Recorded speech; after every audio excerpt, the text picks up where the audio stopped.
Alright, let's get this out of here. Okay, so it looks like Twitch is good. We're gonna make sure this is fine though. Reload this. Right.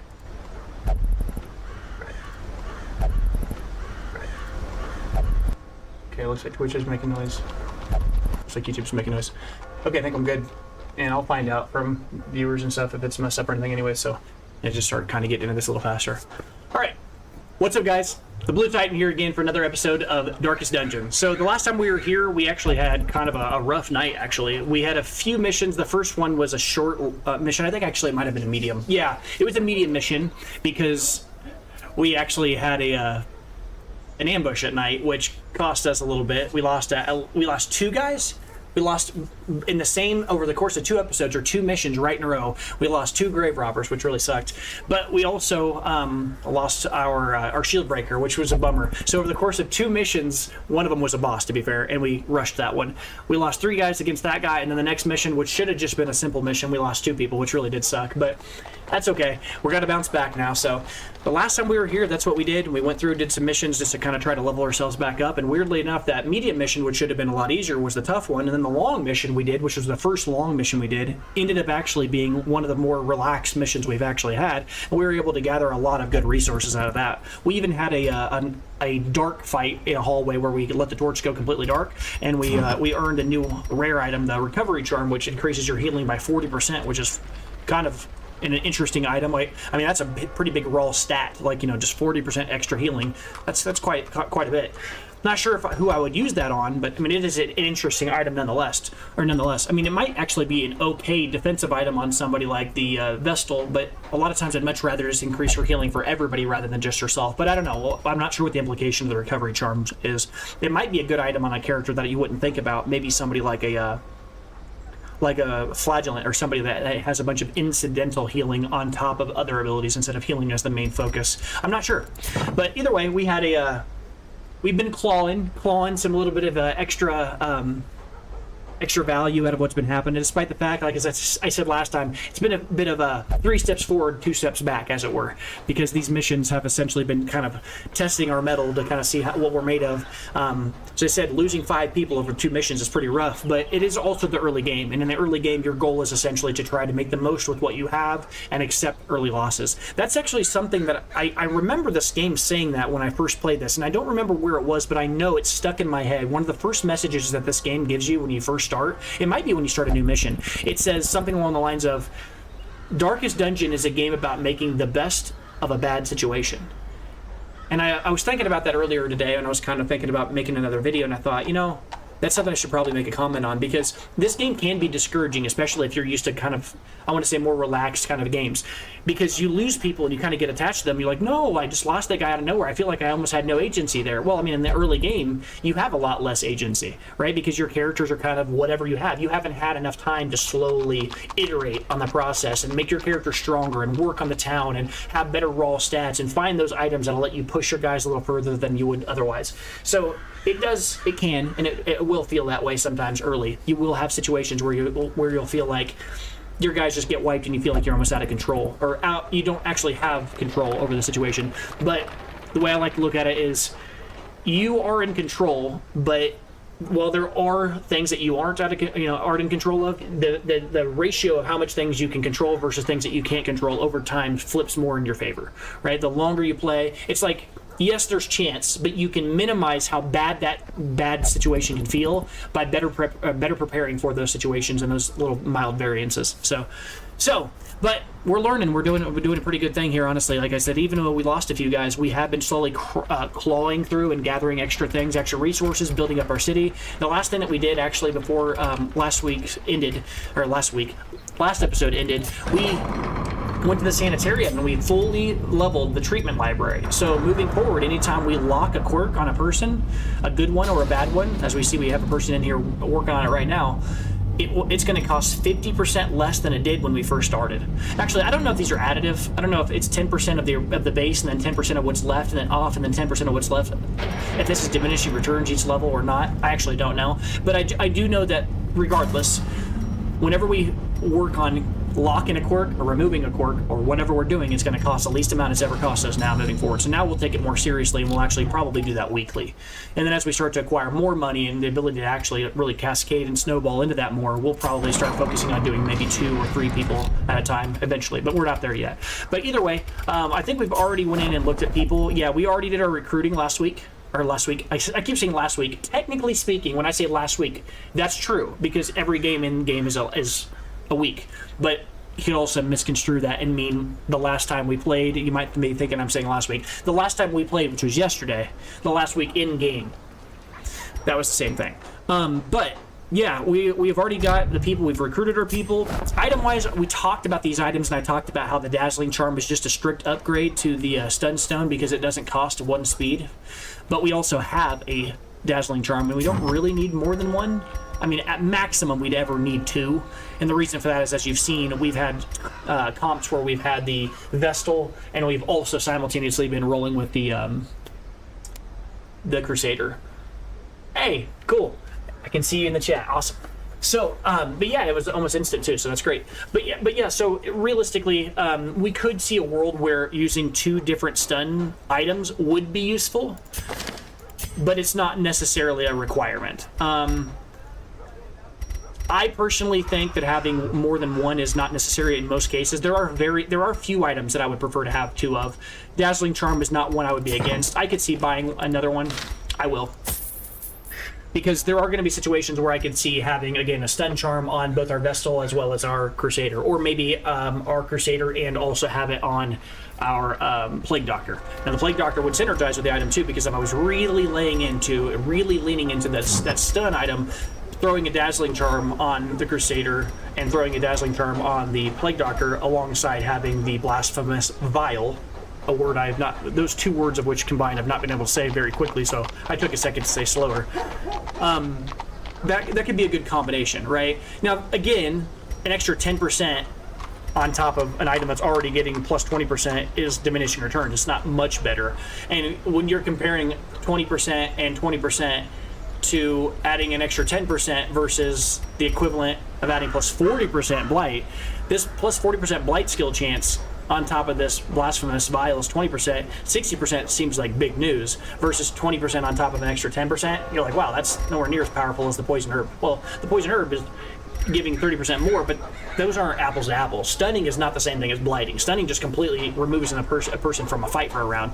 Blighting, this just determines if they become blighted, not the severity of the blight, right? This is just a stat, or like a stat check, or like a status check. So we also found a Youth Chalice, which is an item that I didn't even recognize that we got. I'm looking at this item.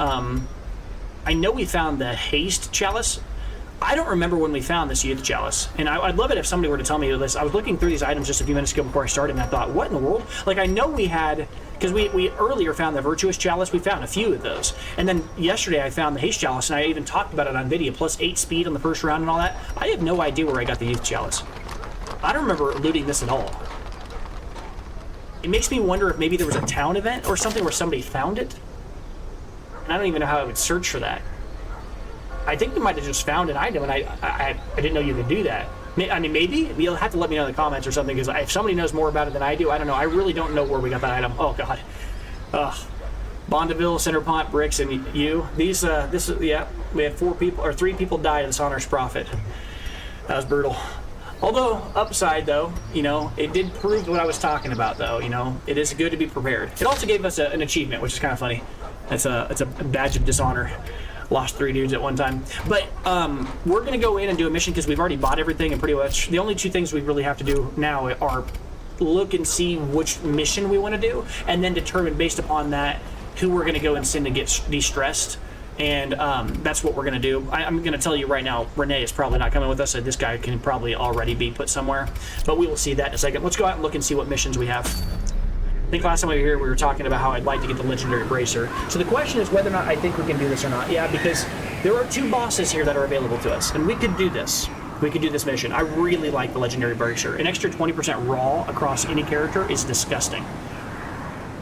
I do also, like I said, I really like the Wounding Helmet, but I'm not really excited about this mission yet because, while I do really like this item, I said I do like this item, it's not as generically applicable and usable in aggregate across multiple different teams.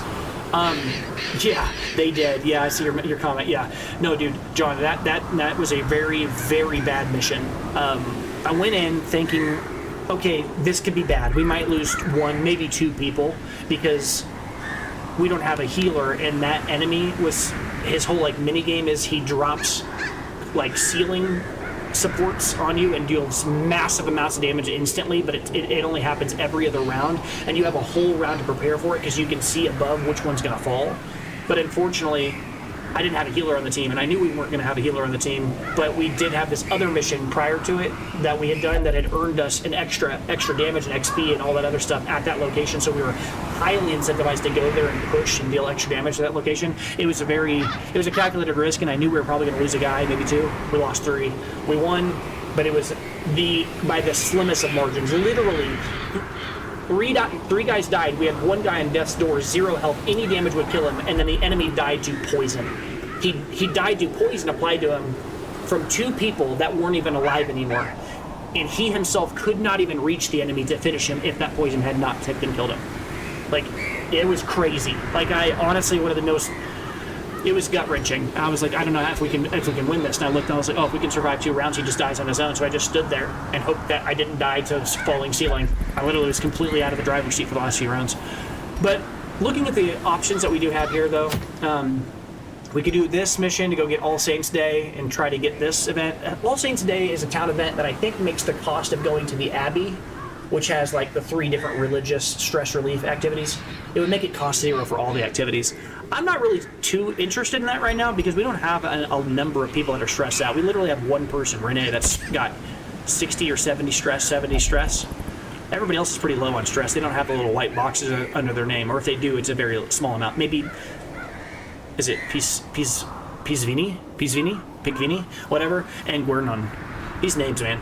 Other than that, I don't really care like so much about these kind of town events. Like, or I guess these town events, you want to take them as they are. Like, think about it. Is it useful in this particular case or not? Lost and Found again over here. Well, actually, Lost and Found is the one I said before. I think makes it. We found out what Lost and Found was last time. I can't remember. I need to actually like write these things down so I remember, or look it up after I do it once. I try not to look them up before I've seen them because I kind of feel like a little bit like kind of removes the surprise of what it does. But some of them I remember from having played a little bit before. Looking at the rest that are here, we've got a few options. I would say that realistically it's going to come down to 1 or 2 things. I said this last video before I actually took off here. It's either going to be the Legendary Bracer or it's going to be the Wounding Helmet. Now that does put us in a pickle though because it forces us to fight a boss. Either one of them. And I'm leaning more towards doing the Kill the Siren. And the reason I am is because the Siren doesn't do nearly as much damage as the Swine Prince. The Swine Prince, he hurts. The Siren hurts, but in an indirect way. The Siren is like more of like a teamed comp check question. Like, is your comp designed to deal with the weirdness of having one of your 3 characters never available to you at any time? Right? Because against this character, you're always going to have 1 character down because she's going to steal one of the 3 characters. Now, in our particular comp here, as I said before, I tried to make this comp designed around the idea that we're going to have somebody moving, right? The 2 people up front are both frontline damage dealers. Well, technically speaking, the Grave Robber can deal damage from anywhere. But the 2 people up front both have an ability built in that lets them move forward a spot. So here on the Crusader, he's got the Holy Lance, which I specifically am choosing because it allows him to move from spots 4 and 3 up to one of the other slots. Similarly with Lunge on the Grave Robber. Well, why? Well, as I said, one of the things you got to remember is when you're fighting against the... my nose is itching. Sorry. When you're fighting against the Siren's whole thing is I'm going to steal somebody from you. They're not going to be available for a whole round. Then I'm going to return them to you, and they're going to go in the back row, which is really a problem for certain classes. Like, you would never want to bring a Leper against her because the Leper has no mobility abilities, and having your Leper who does enormous amounts of damage taken for 1 round in order to just sometimes one-shot kill one of your guys, only to be returned to you and thrown in the back row, not good news. You don't want to do that. So it'd be much better to pick a character who has the ability to move. Now, the upside about the Crusader is the Crusader does way less damage, maybe 80% less, no, 80% of the damage per hit as the Crusader. Or I'm going to say the Leper. But the upside, though, is this character doesn't he doesn't have essentially nothing but damage abilities. We can build him in such a way so that he can deal damage, but we can also, so this ability, Smite, would be his main damage dealer, and then we would have Holy Lance, which is a utility ability that would get him back in the front line if he gets taken from us, and we need to return him back to the front. But then we could slot his other 2 items as literally just healing, if we wanted to give him that option. We could also do something like Stunning Blow, which is a legitimate option as well, and just make him just stun everybody. That's something we could do too if we really wanted to. The reason I'm thinking about doing what I'm doing here is because I think if I put him in a position like this gives us the most opportunity to deal with like enemies leading up to the person. Although everybody on our team does do quite a bit of damage, it might be worth doing Stunning Blow. We do have 2 really good items that help with stunning somebody up on the Crusader, and I think that's a very strong ability to use on that character in general, so I'm not really sure if I wanted to go one over the other. If I could get my nose to stop itching, I would pay money right now. I don't know why it is itching so much. But either way, I think the one upside, the one downside that we're going to have to think about here, though, is that the Crusader, unfortunately, cannot hit the back line. I didn't even think about that. The Crusader will not be able to hit. Will not be able to hit Styron if we take the character. So the Crusader would essentially just be a dud doing nothing but healing teammates and removing stress while everybody else... I don't know if that's worth it then. Maybe I shouldn't bring the Crusader. The downside is that the Crusader is a level 1, so I was trying to bring somebody who could actually keep trying to go to Discord and chat. Oh, yeah, right? Yeah. I'm trying to stick out of that because, okay, hey man, real random question, have you ever had problems streaming this game? I'm losing it. Wait. Hey man, real random question, but have you ever had problems streaming this game? I'm losing it. Yeah, so it looks like Slime Total. Yeah, I would say that the main thing about this game that you've got to know is if you're going to stream this game in 1440, I learned this just a bit ago. If you're streaming this game on Twitch or on YouTube, it doesn't matter what you're streaming it on, and you're streaming it on 1440, your mouse is going to be in the wrong spot. And I learned that, and the reason for that is because this game essentially has like 2 layers of of engine. So you play the game, and when you turn the game on, even if you shut off what's called mouse acceleration and you get in the game and your mouse is mapped correctly on the main menu, once you actually load into your Hamlet, it will then reapply that coordinate map for where the mouse is in the background, and then it will no longer be correct again, and it'll go back to the base version of what this game is. And I think the base setup for this game is 1080p, and you can kind of check that because if you watch your video of the game versus what's literally on the game that you're playing, what's on screen of the game will be mapped directly to whatever you have your monitor to, but then the recording of the game will actually have your mouse like in the wrong spot because it's trying to like put it where it thinks the game is. The long and short of it is, in my experience and from reading multiple different places online, the best option if you're trying to stream something like this, you're trying to put this online for people to watch you, the best choice from my experience has been to go to OBS or whatever platform you're using and shut off streaming of the mouse just for this game.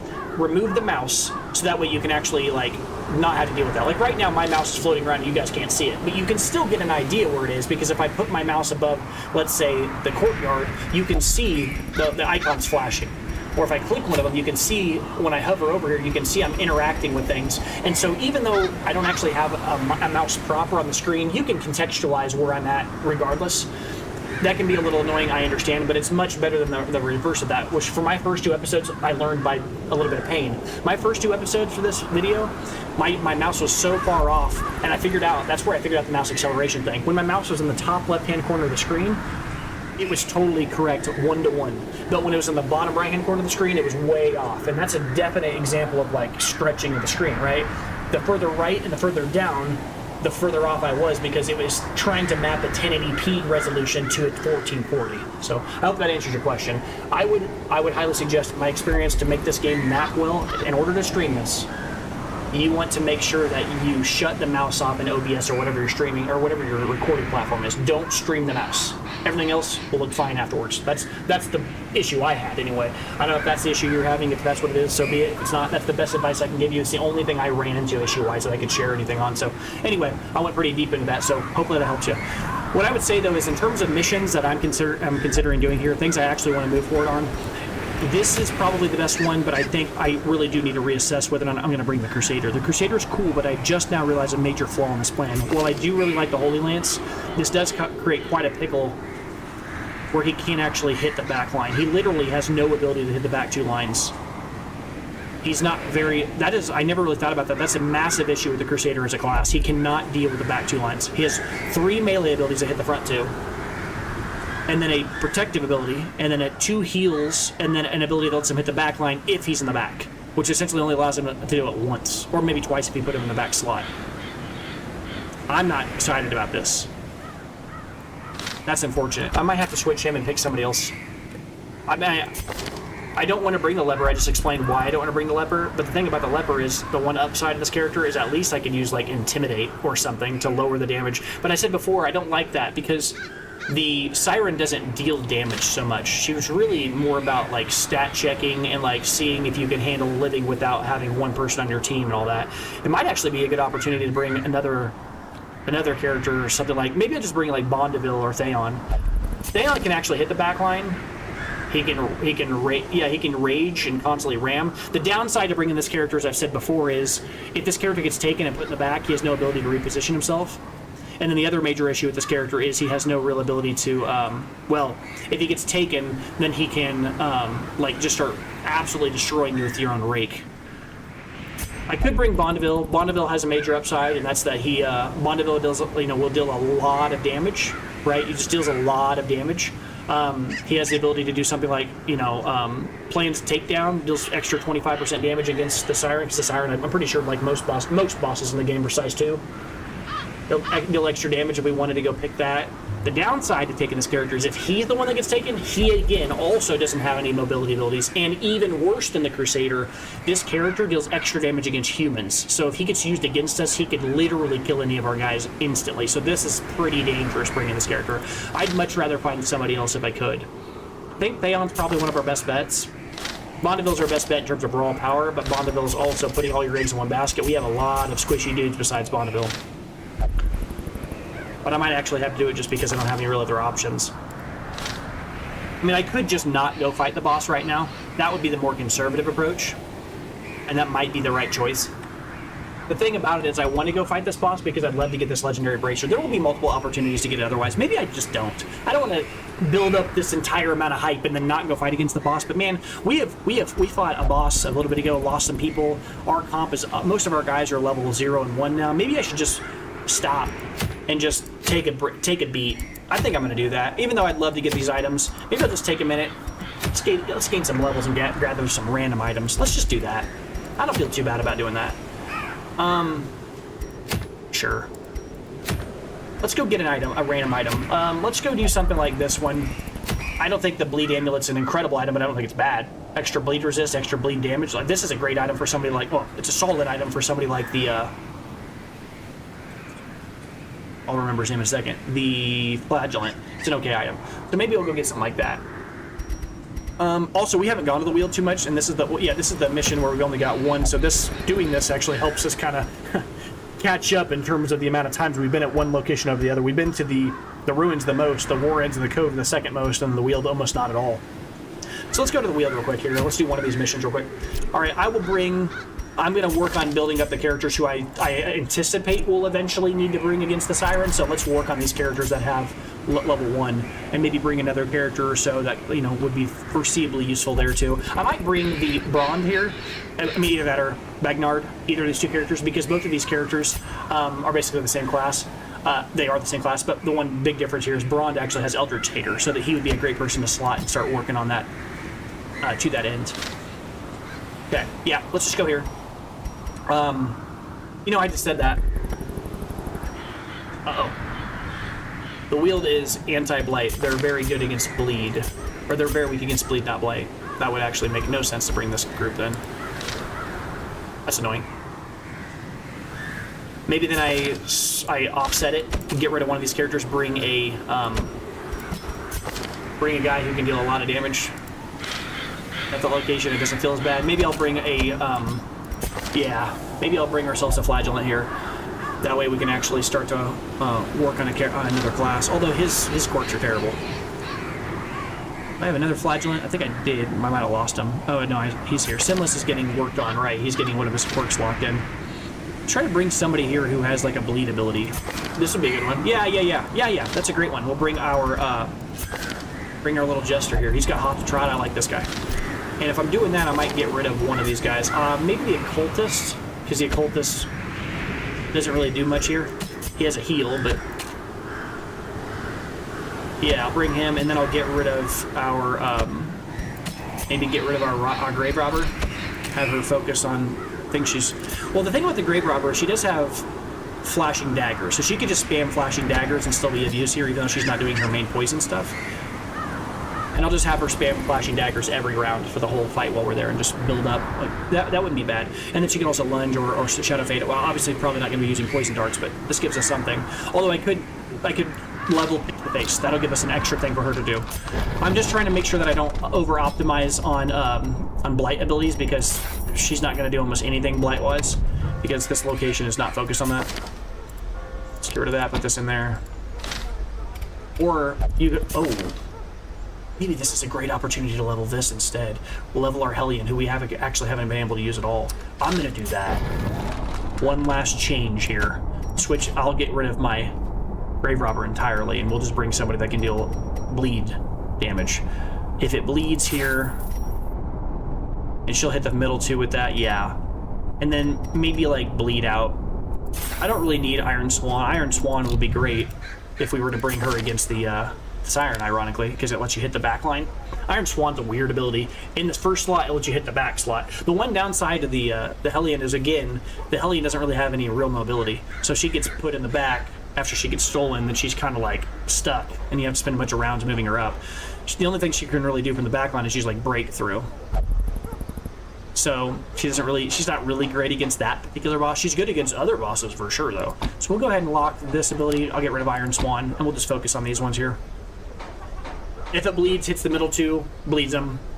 Breakthrough hits multiple targets in a row for like a solid amount of damage, right? It deals 85% accuracy, minus 50% damage, but it's hitting 3 people, so it's putting 50% of her base damage on 3 people, which is 150% damage of a base hit across 3 bodies. But then for the rest of the fight, she lowers her own attack and her own speed, which can't be bad. So you gotta watch out for that. But looking at the Adrenaline Rush as well as the Bleed Out, these other things here, these will be good as well.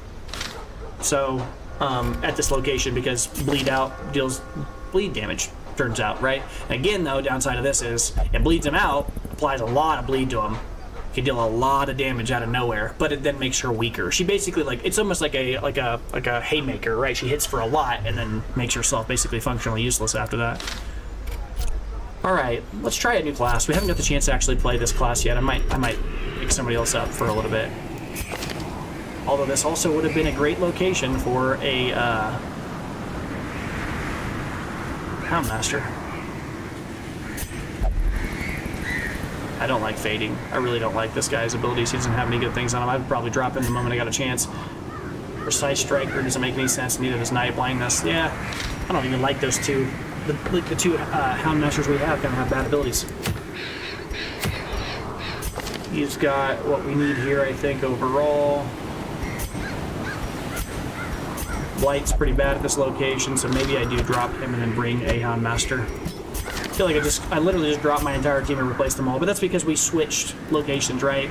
I would like to level up and work towards beating the Siren, but since we're not going to be doing the Siren this week anyway, it doesn't make any sense to bring the Blight people to a location that's going to be not good for them to level and work on anyway. So we're going to go to this location. All right, let's get in there. Need to pick some abilities or some items for them, of course. Item-wise here, we have a lot of choices. This location, realistically, I'm probably just going to slap up. Generally speaking, I'm going to use the surgical gloves every single time I bring Flagellant. And the reason for that is because 8% crit melee, he's all melee. Plus 5 accuracy on melee, he's all melee. Minus 20% movement resist, he's going to get moved around and knocked around. This guy wants to be in the front line and has the ability to move 3 spots. If he's in the back, he can move all the way to the front instantly. That third ability is not a downside. It essentially reads no text at all.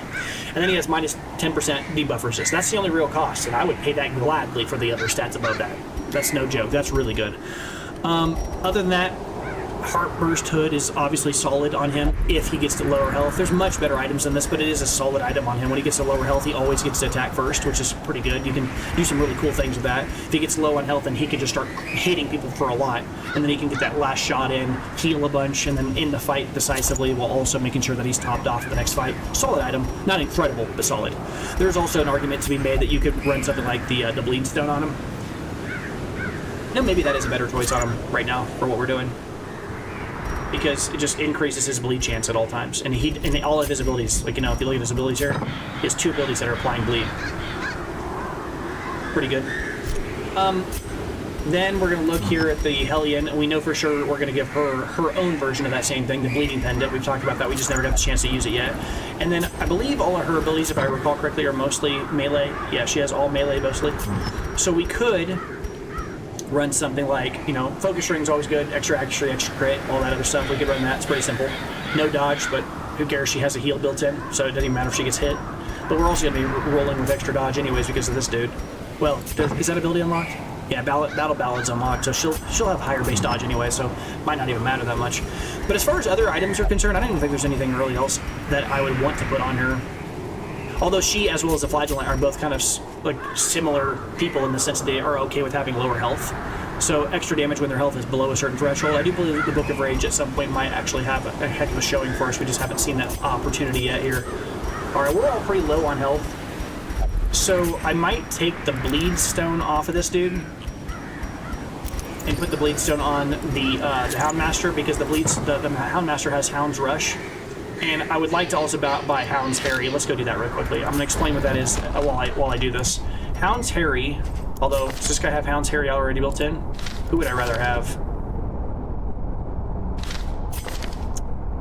Cecil has Fading, which is awful. And Unholy Slayer is solid, but not in this class. This class is focused on bleed, and unholy enemies are unbleedable. Precise Striker is irrelevant because this character is all ranged. Steady is fine. Less stress is always fine. Night Blindness doesn't matter because we're never gonna let the torch go below 26 if we can afford it, if we can avoid it. Most of the time, this is essentially not even going to be an ability that matters. I think Karna is better. So I'm going to keep Karna, and I am going to unlock his ability here. I'm going to unlock the Hound's Harry, and we're going to select that ability instead of, let's say, the Guard Dog here. And the reason I'm doing that, and I'm going to explain in a second here if I embark on here, is because if I give him the Bleed Stone, then he has a plus 15% chance additional to apply bleed. This ability hits every opponent, and it has a percentage chance to bleed every opponent. So this is going to almost guarantee that they bleed. He just bleeds every opponent, guaranteed when he hits. It's going to like hit every time for sure. At the lower levels, most of the enemies have like a 10% bleed, resistance. So there's like a 1 in 20 chance that they'll get it. Now it's like a guarantee it's going to hit. Otherwise, there aren't a lot of other abilities I care too much about hitting on them. I mean, accuracy-wise, you can make the argument that maybe we'd want the Focus Ring or something like that. That might not be a terrible thing because it gives him extra accuracy, although it's hilarious to crit on an ability that has a really low base attack. This only does 75% of a base damage, so critting on 2 damage and making the deal 3 is not that impressive. I think I'd much rather have him do something like plus accuracy on range skills and just guarantee that he hits whenever. So the dogs are always going to hit and they're always going to apply bleed. It's like consistent damage the whole time. Looking at this dude, we got the Jester's Dice. I'll always put that on there. It's plus accuracy, plus dodge, just a solid all-arounder. And then after that, you have a few choices I've talked about before, like, this guy being a kind of an anti-stress guy. Like, there's not really a lot of items right now that I see that are really important on him. I could just give him something boring like a Speed Stone, just make him fast. But he's already pretty fast. It's a few choices here. I'm not really too concerned either way. Since he'll probably be doing a little bit more damage than he normally does for us, I might just give him the Sun Ring. Because he'll be bleeding people a bit. Could make that argument. Although I could also do something like less... We don't have an item that increases stress recovery. That would be great, because he's going to be removing stress from people. Anything that gives dodge, like a Dodge Stone, Disease, no, we don't have that. Dazzling Stone, Speed Stone, it's not bad. Extra damage again, like I don't think damage is what I want really quickly here. He's not, hopefully, going to be on death's door, so maybe we'll just give him Book of Holiness and be really greedy here and, make him... Well, actually, we already have de-stressing. Why do that? Makes no sense. Oh. Maybe I put the I could remove this and give the sniper's ring to the backliner because he's in position 4. It'll increase his accuracy. Instead of plus 10 accuracy, now he's going to get plus 15 accuracy and a crit modifier. That is just a strict upgrade, because this is minus 2 dodge, this is minus 2 dodge. Or, I mean, 2 speed in both cases. That's just a strict upgrade to him, that's nice.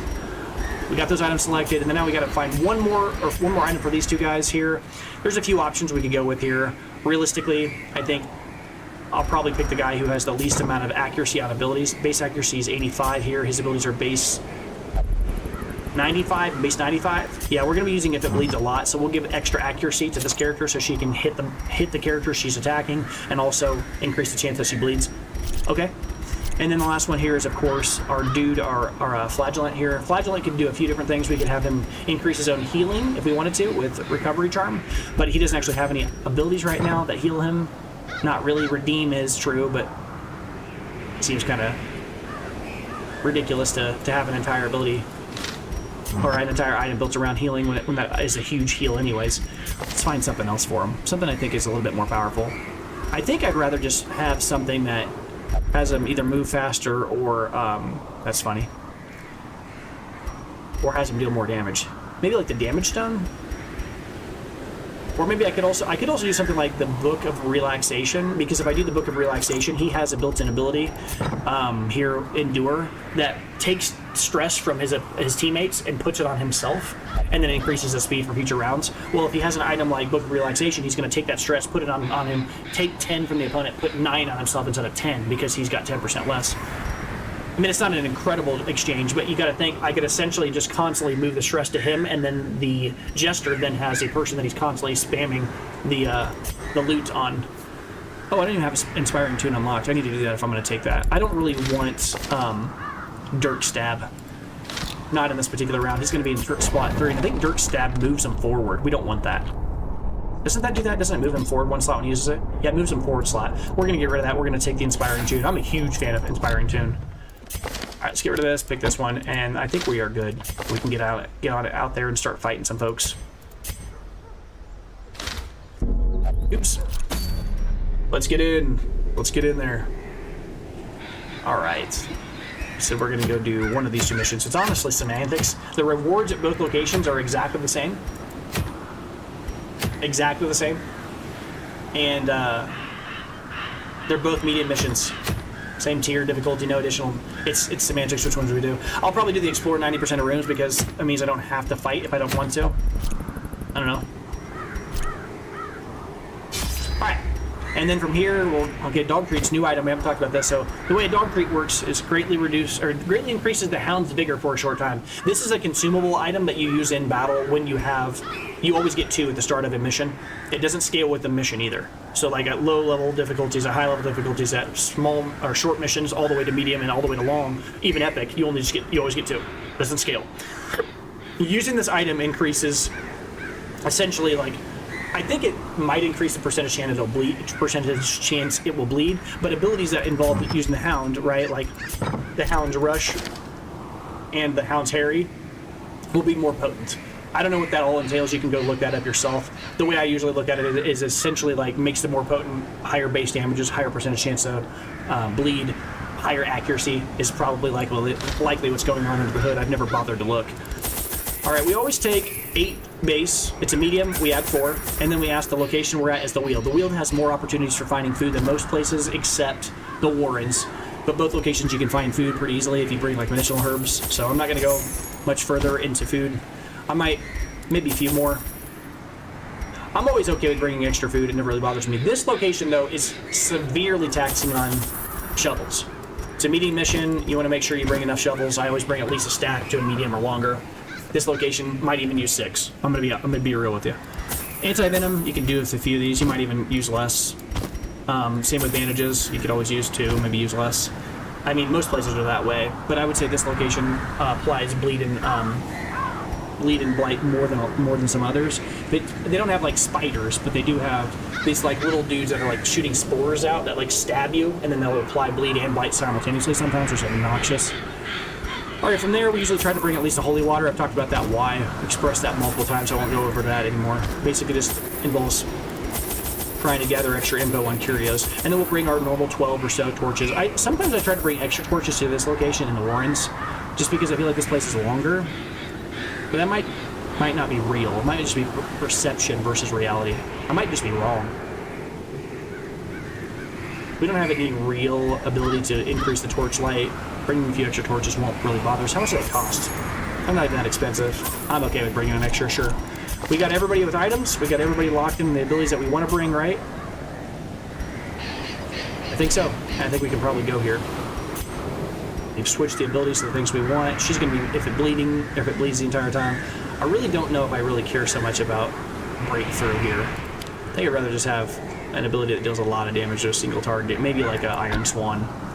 She can just ignore the front. Well, if I do this, then she has no ability to hit the front line. But that's not a horrible thing because we have 2 people that can hit the front liner very easily and deal bleed. Yeah, this will be fine. This will do just fine. All right, wheeled. We haven't been here in a while. I think we went maybe here twice. I think for sure once, maybe twice. Wheeled's a very interesting location. I knew all these paths once. Now they are as twisted as my own ambitions. It's always nice to start a mission and immediately get a scout like that. That's always nice. This is a relatively, I would say a straightforward, but this little offshoot kind of changed that. All right. Okay. This requires a key immediately. What we get? Finding the stuff is only the first test. Now it must be carried home. Okay. I mean, extra food's always fine. Especially early in the game, it gives us the opportunity to kind of offset those annoying and persistent, hunger checks. All right, let me go ahead and remember to use torches. Oh, got it right back too. Didn't look like torches is going to be a limiting factor in this mission. That'll be nice. But you can look how dark it's getting. So I think this place, it's not any longer, but it might require more torches because it gets darker faster. I don't know. I might be making that up. But all right. So remember the mini game with the ectoplasm. They have slime, which is just like a big damage dealing effect, but they also have cytokinesis. At the very bottom right hand corner, you can see the abilities, the skills the enemy has used against us in the past that we have already learned. So we have seen this character, the ectoplasm, use slime and cytokinesis. So we have those like documented. Cytokinesis is an ability that doesn't do anything when there's all 4 slots are filled up, but if there is an extra slot open on the opposing roster, it will fill it with another slime that's full health again. So if you're going to kill a slime, you want to kill all of them as fast as possible, all at once. Not kill one, and then kill something else and kill another, because the slimes will start refilling the slots. All right, here we can go. We can do a few different things here. Maybe I'll just battle ballad. I usually battle ballad if we have 4 enemies, right? The more enemies, the more likely I would need a longer fight, and I would rather have some extra buffs.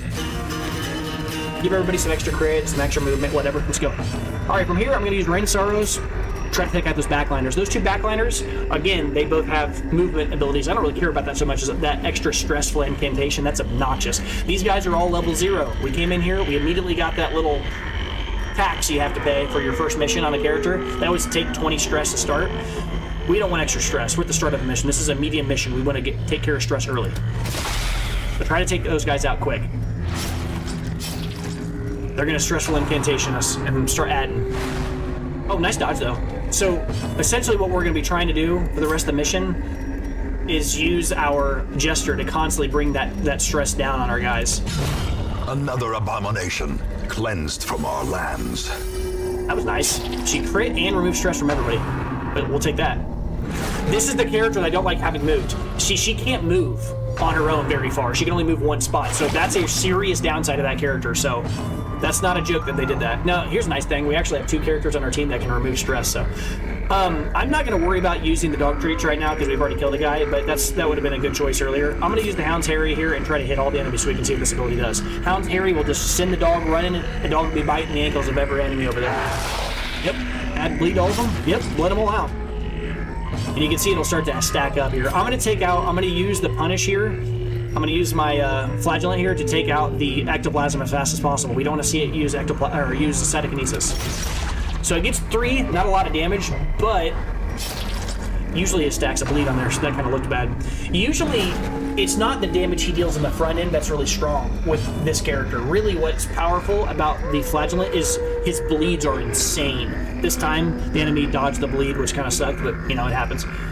Nice thing was we just had a second Eldritch Bolt thrown at our Jester, which is hilarious, because what that did was it moved our Hellion back up front, which gives her the ability to reach finally, which is great. So I'll just take out somebody, doesn't matter who. Sure. He's gonna die from bleed anyway, so he's out. And then we'll start moving stress, I guess. What are people's stress levels at? 17, 14? Just remove it from somebody, who cares? Stress will not be an issue this mission. A death by inches. Since we have 2 people that can deal with it. Cytokinesis, probably. I couldn't reach him. Couldn't reach him. So we gotta start taking these guys out. Like I said, it's gonna be a pain if we don't. Okay, he had the bleed applied though, so that's good. Alright, let's take out the second one. Press this advantage. Give them no quarter. Remove some stress from somebody. A brilliant confluence of skill and purpose. And we can't hit this guy because of the location. That makes me feel like I should have attacked a slightly different person, huh? That's okay. Our Houndmaster will take care of the frontliner anyway. As the fiend falls, a faint hope blossoms. We need to remember that we don't actually have the same flexibility with our Hellion as you would normally think with her. She normally can hit the front line with a few different abilities, but we selected Iron Swan and we selected Bleed Out, as well as, what's that other one? If It Bleeds. So, ironically, this character cannot attack the front line unless she has Bleed Out, and she has to be in the front spot in order to do that, so. Alright, use another skeleton key. Man, where have we already used 2 of our keys. If only treasure could staunch the flow of otherworldly corruption. So we have a few choices here. We could drop the 1 holy water that we have in order to, you know, get a portrait, and it's a marginal gain. I'll actually probably drop this 200 gold, because 200 gold is worth way less than 1 singular portrait, and odds are we'll probably find at least 2 more portraits for this mission. So I could drop 200 gold. We'll find 200 gold like nothing here soon. So I need to remember immediately to try to use this this holy water. Wow.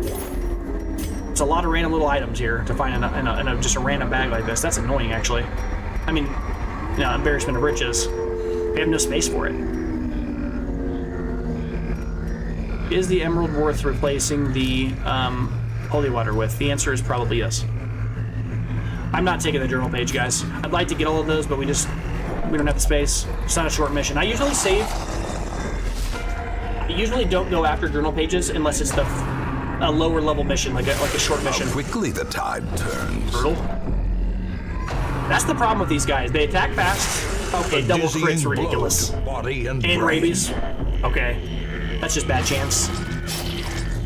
Usually these guys hit hard, they hit fast, and they have like 2 health. They just die instantly. Like they die to everything. But they hit really hard and they hit fast. So actually, I might just try to take him out.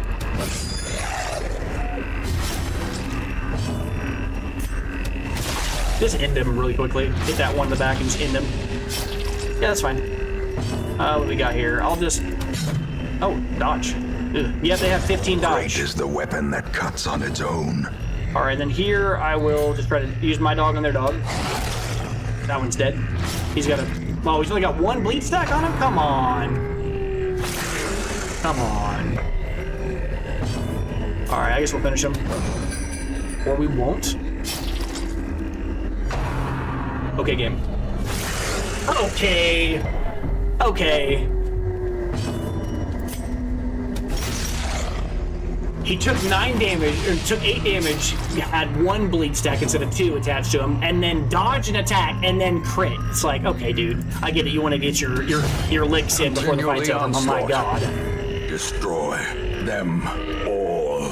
And see, this guy can't heal other people. He only heals himself. That's one of the reasons it's annoying. Like, I don't actually have anybody on our team that can heal this. Okay. Be wary.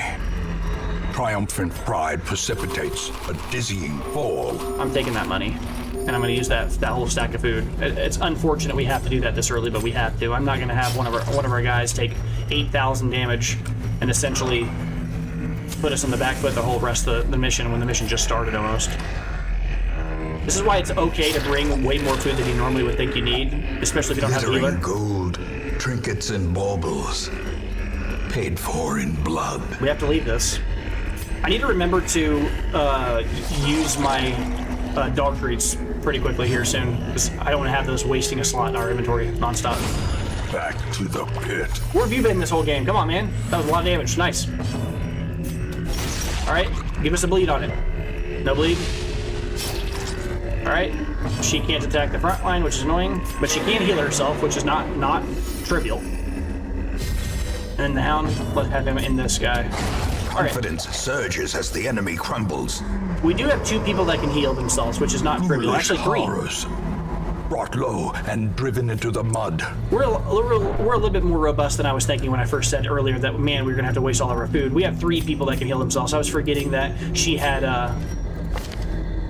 adrenaline rush. That's good. Means we're a little bit less reliant. Okay, so this is a weird comp on their side. They're kind of a weird mix here. So these fungal scratchers actually have the ability to like rend the mark. They can deal a lot of damage to a single target if the enemy is marked, but they don't have any ability to mark us. Nobody on their team places marks.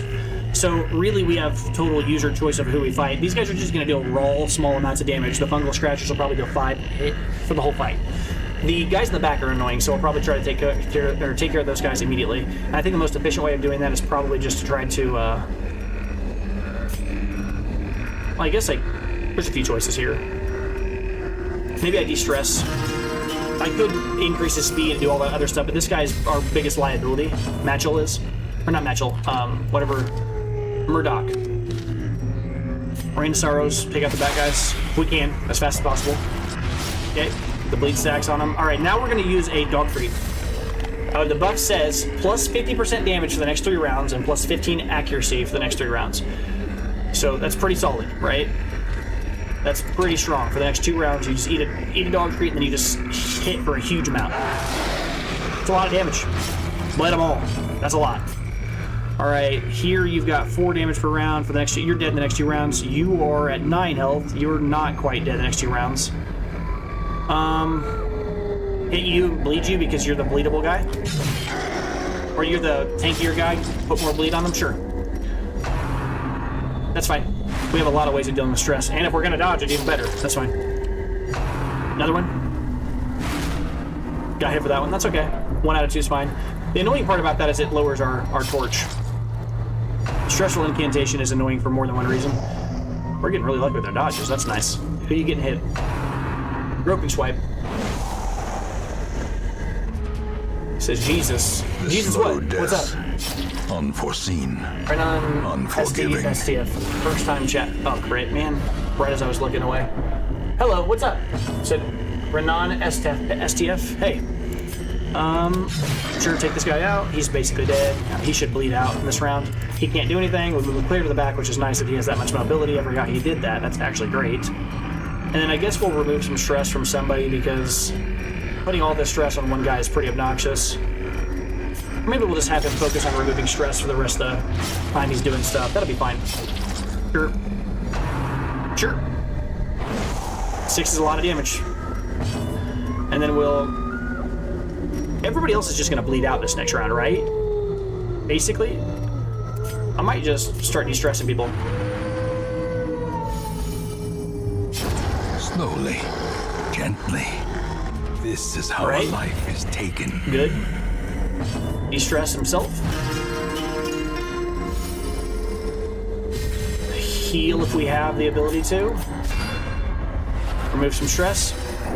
She got 13 stress out of that. I still gotta figure out how that works.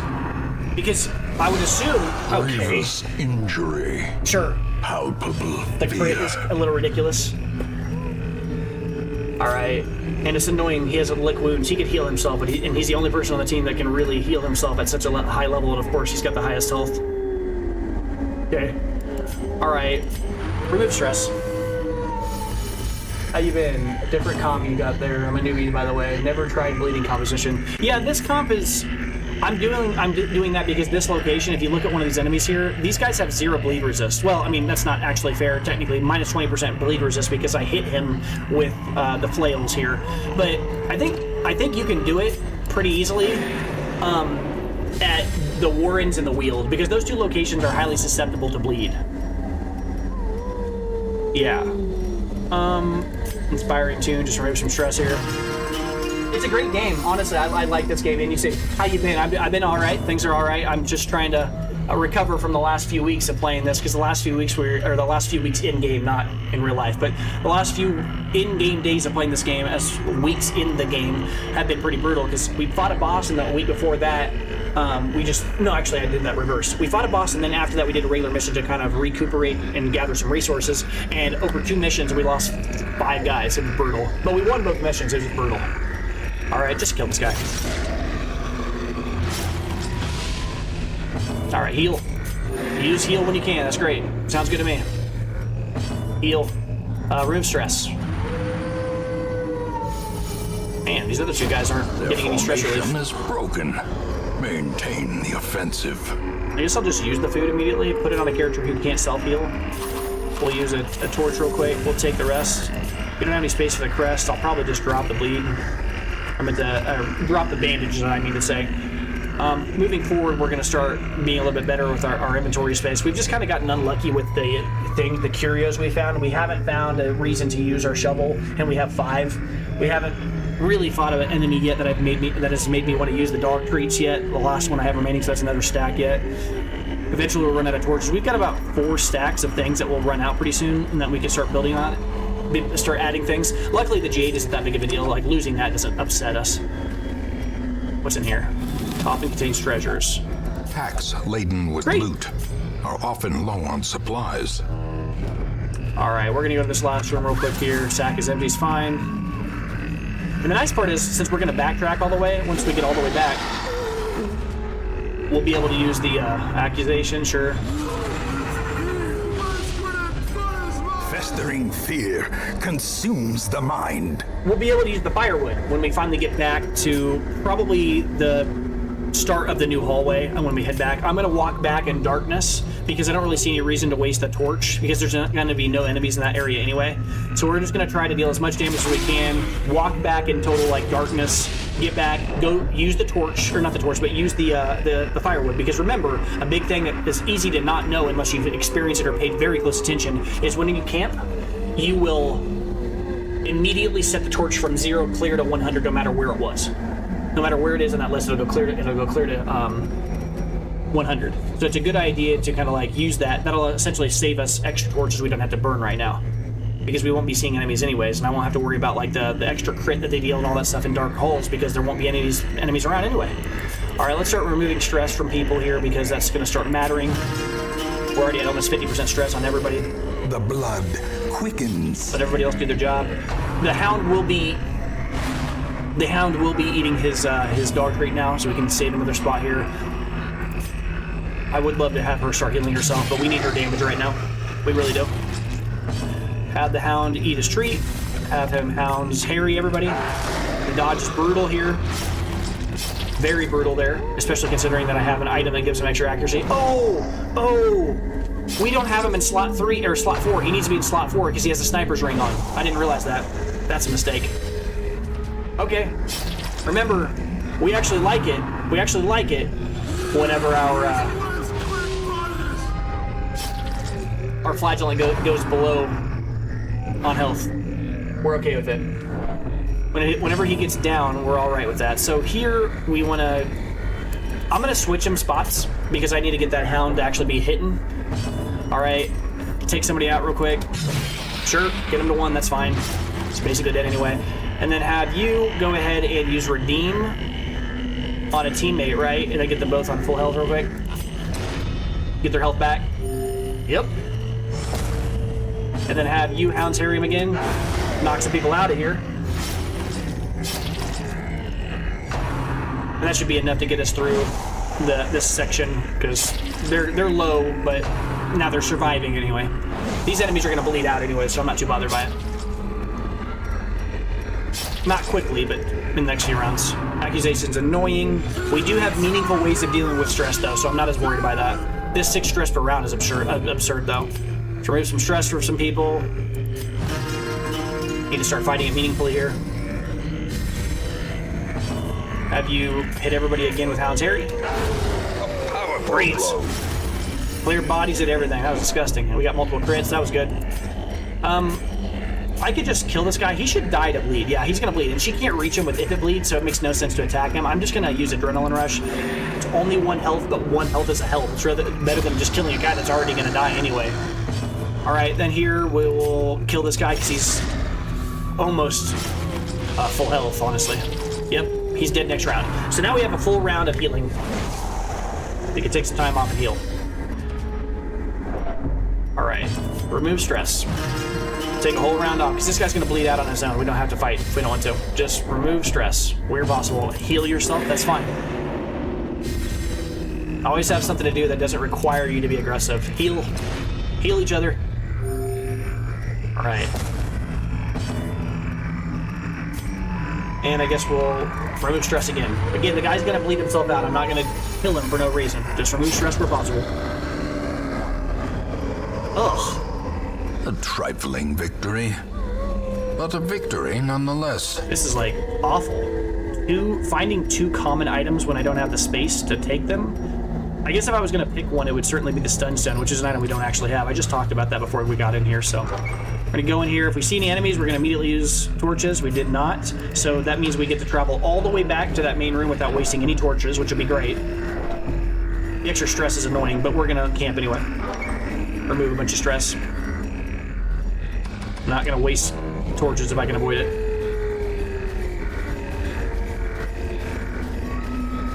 It's always weird. Oh, hunger check, sure. It's always weird walking back the areas you come from, because it feels like you could be ambushed at any moment, because the game does such a good job of like adding like this kind of thick atmosphere of like terror and like dread at all times, despite the fact that, you know, we've already been through this whole area. There's no real threat here, except technically speaking, we've talked about this too, traps can be reset in the areas you've already been before. So all right, we'll sleep here. A moment of respite, a chance to steel oneself against the coming horrors. I would love to use feast just because I like to get rid of the stress here, but we can't do it because we don't have enough food. If we get hunger checked again, we're going to get absolutely obliterated on stress. So we'll just do a regular full meal here. We could also do a half ration. We actually have enough health that I'll probably just do a half ration. Everybody's mostly full on health except for the flagellant. So let's just actually save some extra food. And then here we'll just get the chance to use some stuff to remove people's stress. Man, this guy has unfortunately not been super useful for us this round. He's got man's best friend to remove stress from himself. That's great. He's the only guy on the whole team that doesn't need stress relief right now. Great. But Hound's Watch is great, though. Preventing nighttime ambush, sign me up. Yeah. 20% chance that we surprise enemies moving forward. That's going to be good for us. All right. Minus 20 stress, but minus accuracy and minus speed for the next 4 battles. Everybody has less stress, so everybody's drunk. That might actually be a good thing for this. Every rose has its thorn, all companion minus 15 stress and minus 15 stress per... Wow, we have actually really good things here. Oh, the Lash's anger is awful, adding extra stress to himself. Now, you might read that and be like, why in the world would you ever want to add stress to yourself? Remember, this character kind of flips all of your expectations about how the game works on its head. Cheap stream... Yeah, thank you. Probably bot. Anyway, what I was going to say, though, is the Lash's anger, adding stress to yourself is never a good thing. Except on the flagellant. The flagellant, when the flagellant hits max stress, when this character hits 100 stress, hits his, instead of hitting virtuous, he becomes afflicted every time, always. But the affliction is actually a good thing. He becomes rapturous, which is the only character in the game that becomes that affliction in the game. It's a unique affliction specifically to him, and he can only ever have that affliction. And it's actually like a attack steroid of some kind. And it has some downsides, I can't remember, but it's actually not a bad thing. You can often use it and intentionally stress yourself out so that when you go into a battle, you're tearing people up. But yeah, Lash's cure is kind of funny. He doesn't actually have a disease, so that's pretty much irrelevant here. Self only minus 30 stress. All companions, will, if not religious, will gain plus 7 stress, and if religious, gain 15. None of these characters are... Oh, actually, that's not true. Matchel is religious. Do we care? What do we have here? We have 2. Yeah, so I can go Revel. Remove a bunch of people's stress. And then I could do every rose has its thorn, remove even more stress if I wanted to. I might actually take a second here to do Reject the Gods, minus 30 stress. And then after that, do every rose has its thorn to remove all the remaining stress. and now everybody is essentially, their stress is entirely gone. Right, the combination of the different abilities we had there worked out pretty well there. Everybody got the chance to use one ability. Well, actually, she used 2, I think. Anyway, the point though is we're essentially not stressed out anymore. Additionally, we have an extra slot now to put inventory items that we find, and then you add to that one extra thing, which is we have one extra.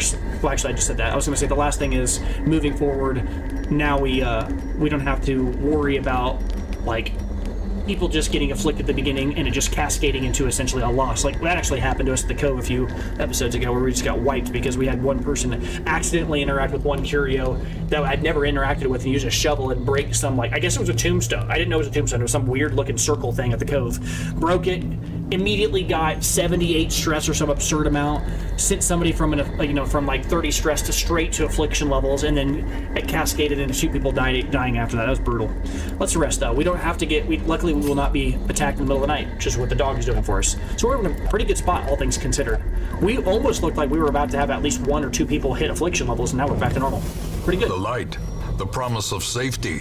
We're in a pretty good spot to move forward for the rest of the mission. I feel pretty good right now. We will probably switch you 2 around. I gotta try to remember to have my Hellion up front now because I do have Iron Swan, and I also have to remember to put the Houndmaster in the back because the Houndmaster has Sniper's Ring. I gotta remember to do that because we had him flip-flopped earlier and I wasn't thinking about it.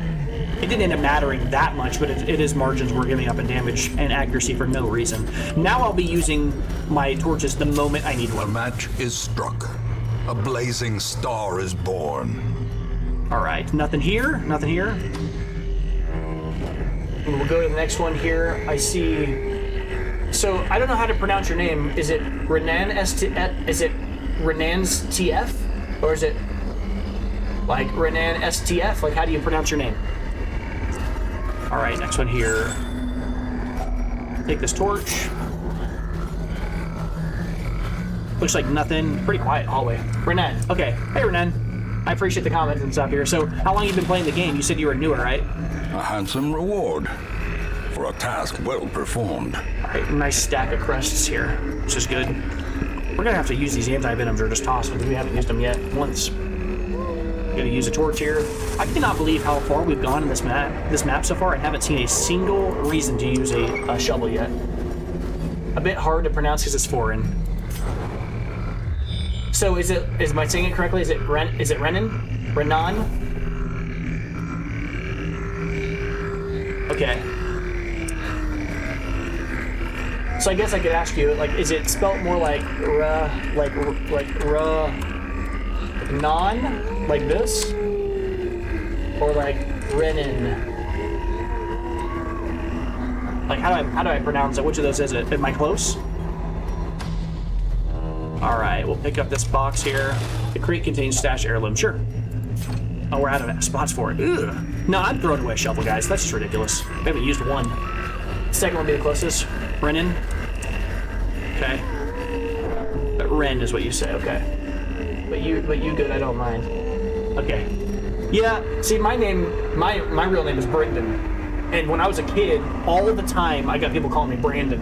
And I understand where you're coming from. It's like, whatever. If you mess it up, it's not that big a deal. But it can be annoying. You don't want to have people call you by the wrong name all the time. It feels a little annoying. I have some hours tested to every character. Yeah, I've been spending some time playing through the characters as well. I really do like...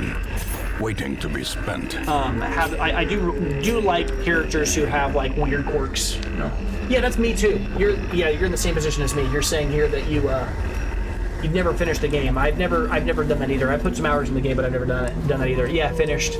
I think finished is, nowadays, it's almost like relative to what you consider finished. For me, finished means often meaningfully finished. Like, I feel spiritually like I've done pretty much everything I was interested in doing. But if your definition of finished is beat all the bosses, the mainline bosses, not the extra roaming bosses and stuff, then I certainly have not beat the game. And that's one of the reasons I wanted to make a video for this, because for years I was trying to tell my friends that they should try this game, and they were all thinking, oh yeah, it's just another game, I don't want to try some other random game, I don't know if I'm really interested in blah blah blah. And I was like, no, you really got to try this. And once they did, they were like, oh, this is good, I like it. I'm not making things up, I think you'd like this game. Alright, get the bleed on these guys. We are very poised to deal with bleed, guys. Let's deal with these guys as fast as we can. I hate these guys. Get them out of here. All right.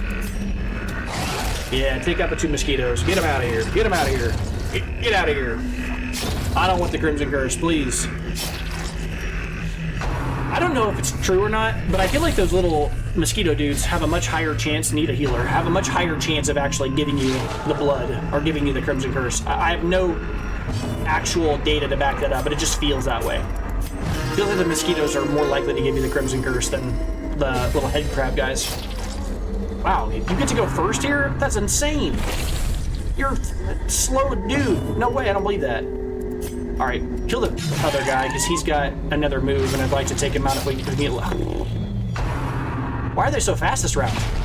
That's 9 damage in 2 rounds. Come on, man. All right, we'll go ahead and redeem here. Heal them both up. Redeem is oh my gosh. Redeem's a solid ability. I didn't expect a crit when I said that, but I'm a big fan. All right, we'll take out. I guess I could howl. Get everybody's like, you know. Let's howl. We have enough ways of dealing with damage. There's only 2 guys left. Use the opportunity to get rid of stress while possible, and where possible. You know. Take out the frontliner. I mean, the second guy, backliner. Exact opposite of what I said. All right. From here, nice dodge. Then what we got is a lash here. Rated 2. That was a series of good events there. I usually don't like going against those guys. That worked out well. These nightmarish creatures can be felled. They can be beaten. I guess we switch out for the anti-venom. I'll use it real quick on her. I haven't really had any need for it this time around, so I'm gonna drop it. All right. I think we've already interacted with this curio with everything in our inventory, so there's no value in touching with anything else. We just open it. Nothing of value to that. Okay, sure. Look at that. Finally find an obstacle to use a shovel on. Man, it's crazy. On that, sure. Certainly do anything when we already got this entire place Nature mapped up. herself, a victim to the spreading corruption. All right, run in here. Malformed with misintent. Oh, wait. Second would be the closest. But you gonna know right? Yeah, okay, so I have our. Oh, I'm sorry. I finished. Oh, crit heal. Yeah, the crit heal. Yeah, that crit heal was pretty wild. The 18 crit heal on the Hellion. Yeah, the character was actually pretty okay on health, anyways. And I would really wish that heal would have gone to our flagellant himself, but you know, you can't complain. Maxed are fully back out, so we have so many. Oh yeah, we have all these downside accuracy debuffs because the drunken revelry we did earlier. That does have an effect, right? It's going to end up making it so that we're less likely to hit for the last remaining 2 fights, but I think it was much worth it. The way is lit. The path is clear. We require only the strength to follow it. We didn't want to have to take any more stress if we could avoid it. We were wiped out on stress. Okay. Now I got an extra gate. This might actually work out pretty nice here. Wow, I had enough space for all of that? Oh, right, because I had a missing spot because earlier the firewood. Hunger check. Sure, we have 2 more food. All right, about finished here. Don't have a lot left. I'm going to continue adventuring because we've got a few more hallways and we're not in any real threat of danger here, and I'm going to try to extract the maximum value from this location, see if I can't find any more treasures in the last few remaining hallways. See what we get. Sax content is yours? Sure. Wealth beyond measure.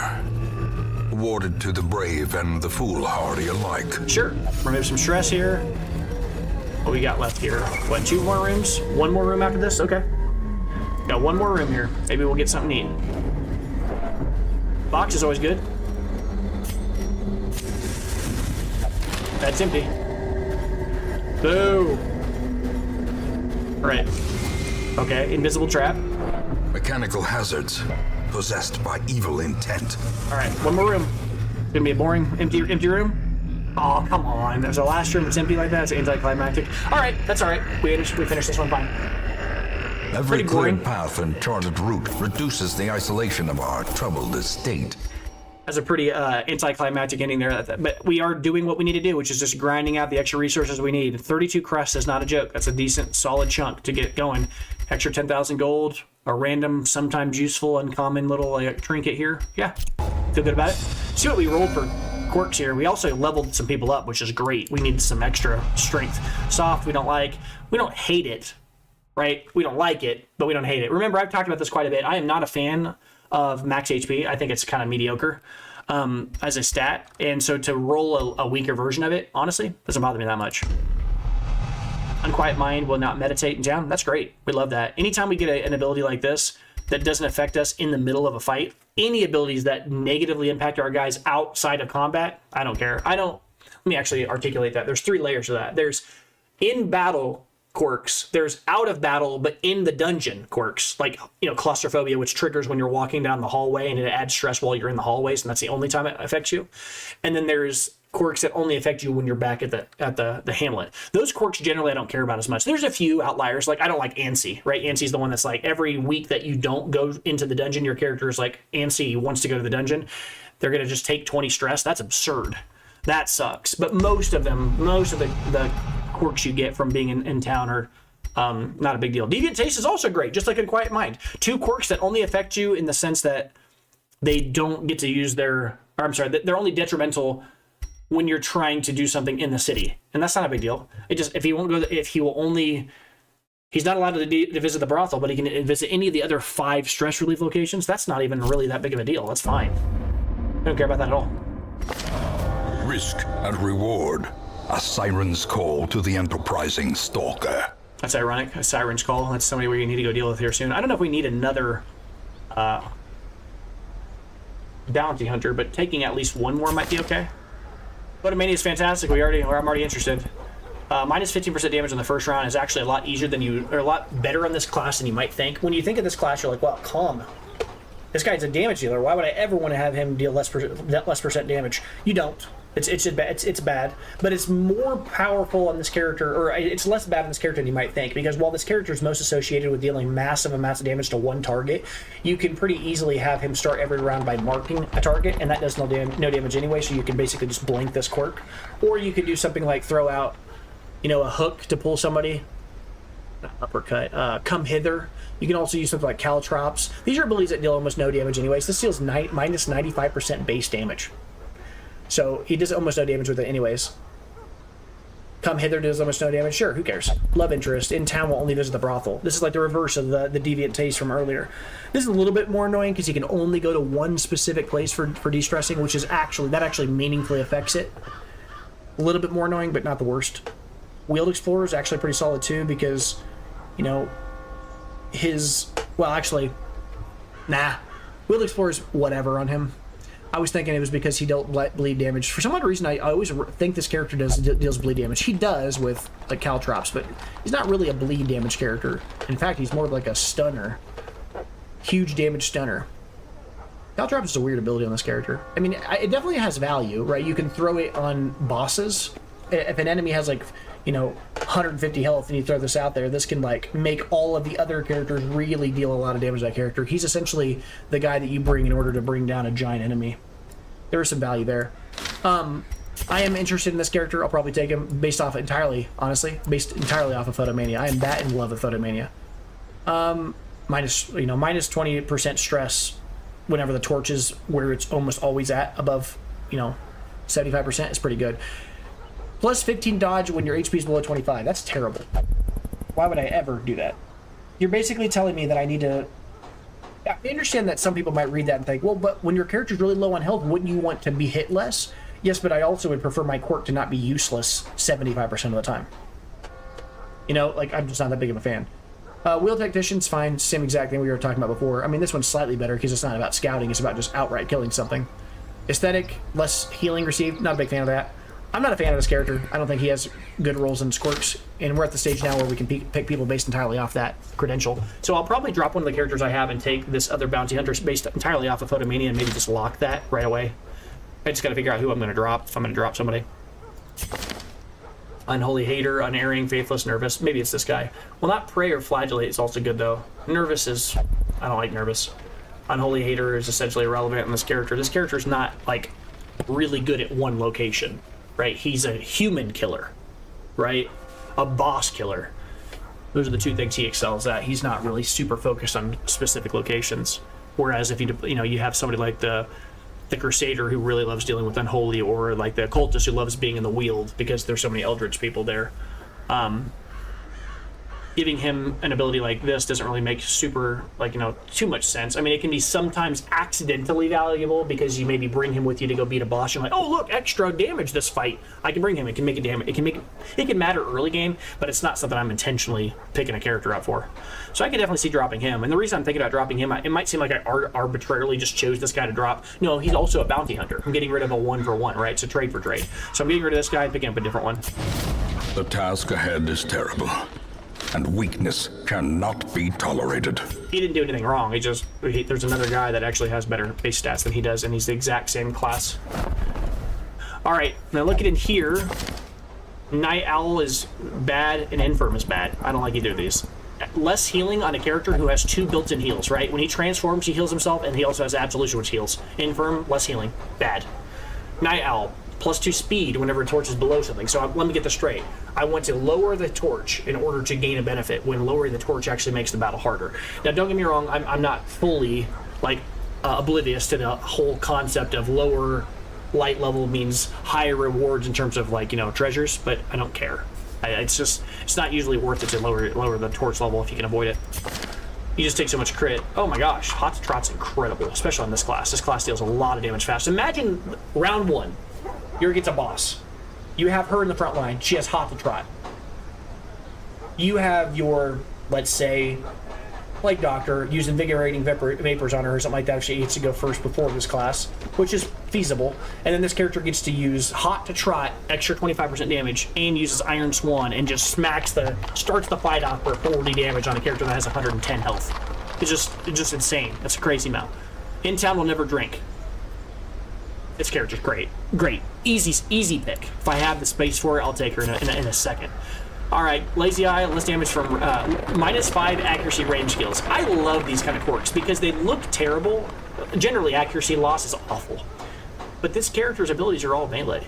It literally reads, doesn't matter. It's a free perk. You lock this every time. And it's funny because I've read some like online guides where people will be like, well, this quirk's bad because you never want to have loss of accuracy. It's like, well, this character doesn't actually have ranged abilities. Why would I not lock this? Guilty Conscience. Bears the crushing. Guilty Conscience sucks. We don't want that. We want to get rid of that as soon as possible. Wheel Adventure is junk. I mean, it's fine. It can do some stuff early game, but again, it's something you want to like pick intentionally. Musical is probably one of the most useless quirks in the game, in my opinion. There's some good ones that have niche uses, but I would want this to be like 50% if I was ever going to lock something like this, because there's only one character in the game that actually has the ability to cast Inspiring Tune, right? That's literally the name of the ability. That's the Jester. But the problem is, what if this character's not with a Jester? I essentially have a quirk that does nothing most of the time. No, I'm not doing that. I do like Lazy Eye, but I don't know if I'm taking a character based off entirely one bad quirk that I can't even guarantee is going to lock. Yeah, so I'm going to take this Hellion. We got to find a spot to take her. Do I want to keep Harriet? Harriet did lock soft, and Ruminator's bad, and the Natophobia's bad. This is awful, but I might just drop Harriet and just pick up a replacement immediately.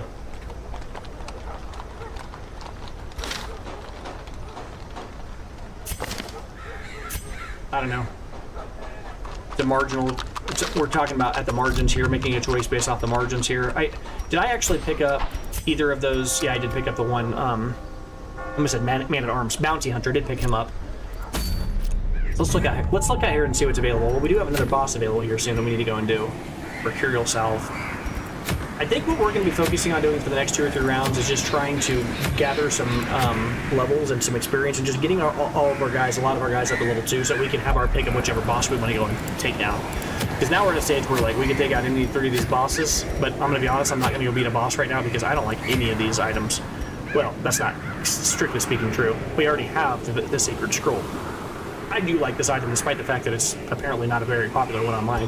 I think this item's terrible. Plus 50% healing skills and plus 50% max HP. The Antiquarian's healing effect is like really, really, really bad. Plus 50%. 50% of 1 health is 1.5 health total. This is just god-awful. I'm not a fan of Candle of Life. I'd much rather just say plus 20 dodge. Raw. That's it. Something like the equivalent of like the marbles item that she has at the common level, but at the very rare level version of it. Maybe decrease your speed by 4 or something. I'm not a big fan of this though. Next one here is the Mercurial Salve. Plus 25% damage versus Bloodsuckers is actually insane. This item is really, really good and slept on a lot. I've seen people's reviews online, a few people's reviews about this item, or I guess just item tiers in general, and they're like, I don't like items that are specifically good at one location. I'm like, okay, I get that as a general statement, but this item, I would slot on 3 out of every 4 people on a comp I was bringing into the courtyard. This item by itself could make or break an entire run, because it allows you to just push so much extra damage. I have a character that hits for 20 damage, suddenly I'm hitting for 25 damage. Like, that's not a joke. You're hitting for a lot. Like, it adds meaningful damage. Obviously not useful everywhere, but not every item needs to be useful everywhere. Some items are extremely good for one unique niche purpose. And, like I said before when I was talking about more slots. Did you just say more slots? Wait a second. Do I have somebody in the YouTube chat as well that I don't see? That might be John. More slots. Did you just say that in the last like 15 seconds? I might be crazy. I feel like I just saw that update in the YouTube chat, and I might be hallucinating. But anyway, yeah, like items that are more specific to a specific character, like, or a specific location, people will oftentimes, snub their nose at, or kind of like, whatever. They'll say they don't like it. Actually, I have no problem with that. I'll roll with an item that's really good at one specific task. I like that kind of stuff. It's like earlier when I was talking about this item here. The Sacred Scroll is pretty well online told. It's the online conventional wisdom about the Sacred Scroll is that the item's mediocre because it gives plus 33% healing skills, which is why you run it. But it lowers your stun skill chance. Well, that's not the only use it has. It also lowers her stress. You're like, well, that's not even that good. You're losing her ability to stun. If I'm making her my primary healer, that's not her primary... I'm not having her stun. What are we talking about? That's not what this item's for. This item is expressly for healing. That's where you use it. And I've heard people online be like, well, why don't you just use this other item? There's another item that, like, it's like another one of those heads, like Dismas's head in the bag. There's another item that gives, like, the same thing. It gives, like, plus 33% healing or something like that, and a plus 10% stress instead of minus 10% stress with none of the downsides. Okay. And they'll say, well, why would you ever run with that when you could run with this? I'm like, well, as I said, the main reason is because the goal of this item is to make this is the de facto Vestal healer item. But there's also a rare item that does kind of a thing too, but the combination between the two, you can heal for absurd amounts if you just make her your primary healer. No, I think Sacred Scroll is a good item. People online are sleeping on that. I think most of the time people are down items like this because in their mind, it's better to just kill your opponent fast than to heal. I get that. But it's also better to have the ability to pull your dudes off Death's Door in a game where Death's Door is like a mini game where certain classes actually really benefit from having low health for a short period. Like you have that window where it's like, okay, I've got my Vestal ready to heal my Flagellant. My Flagellant's at 0 health. He hits for a bunch, he crits because he's at a low amount. Then my Vestal immediately heals him, gets him back up, and then the opponent has the chance to attack him, but it's not on Death's Door anymore. But he did get to do that damage. There's a lot of chance involved with that, and I understand that might be a fair criticism of that argument because you can't really control the order in which they roll their turn, but you can control it a little with certain things like having quick draw or certain thing like you can kind of build a comp around it. Again, another argument can be made there that's a little bit out of your control. Whatever you roll is whatever you roll. You can't control it guaranteeing that your Vestal has quick draw or whoever has whatever. But all right, let's go in here. Let's get rid of this bug. I think one of our characters got a disease here. We got he had rabies. Yep. We don't like this because plus 15% damage looks incredible, but minus 10 accuracy, no sir. Minus accuracy is the worst. No. Losing accuracy in this game is my least favorite thing ever. All right, from here, we probably just pick a person and see if we can't lock something on them. Doesn't really matter what it is. Remember, the price of treating people and locking quirks now is functionally almost nothing for us. So if we just find somebody that has an ability we like, we lock it. Photomania seems good, sure. And we'll get rid of Fear of Mankind because I don't like that. Sure. Oh, hold on. I only have 8,000 gold. That's not a trivial thing. I can't do this. I need to save my money until we at least get above 10,000. As I said, I try really hard to make sure I have at least 10,000 gold. All right, we'll sell one Swordsman's Crest. I'm not selling the Dazzling Charm. I intentionally bought that so I'd have two in case. Not in case we lose one, but in case we have a comp where we have two people that are stunners and that's going to be their primary purpose. Otherwise, I don't really have anything I can sell. Yep, we're going to have to just spend some money gaining some gold. This might be a few, we might need to spend a few turns or a few rounds using our Antiquarian. We might need to do that now. Do we have an Antiquarian to go out and help us gather some gold here? Sort by class. The leper. Okay, I figured it'd be alphabetical. I guess it's not. We don't even have an antiquarian anymore, do we? Brutal. Okay, that's fine. We might just have to do this the old-fashioned way. Go out there and just gather the resources normally. Although, we are doing a pretty good job of maintaining only 2 people of each class or less. I try to do that intentionally so I don't have overloaded representation of one. Do we have the space to do this? I might increase the stagecoach network. I'd like to start seeing more people flooding in and get more options here, because I'm not super impressed right now by our roster. We've got a few good guys on our team, but not anybody that's like crazy impressive. And again, I want to make sure that we start to kind of like build some good guys that we can kind of lean on. We talked about Lazy Eye being an ability I don't really care about in this character, because this character has all melee abilities, and you might read this and say, well, doesn't he have a ranged ability? Yes, he does have a ranged ability, but this ability does zero damage. It's not a big deal. It's -5 accuracy to range skills. Actually, no. I was thinking it was -5 damage. That's actually terrible on him, because he won't hit with the debuff. Ugh. I didn't realize that. Ugh. Eldritch Slayer's good, but Lazy Eye sucks. That'd be a perfect person to come in here and like remove this on like a free treatment week or something. Although I don't like almost any of his abilities. Eldritch Slayer's the only thing on here that's even remotely salvageable. I don't even know if I really care to work on this guy. I might just roll with him and just not even, you know, if he re-rolls Eldritch Slayer on total accident, just like, fine, whatever, I'll throw you away. But if he re-rolls one of these other ones into something good, then I'll be like, okay, now I'll lock Eldritch Slayer and then something else. But Hippocratic is one of the best quirks in the game for healers, but it does suck it got rolled on him. Wish you could move a quirk on somebody else. That'd be nice. Although, I obviously see why you can't do that. Yep. I think here we need to pick a person in our list, drop them, and pick up our Hellion here, because Hot to Trot's just disgusting. Is it Cecil? Might be. Cecil has Fading, and I don't like Fading, and I think Unholy Slayer is essentially...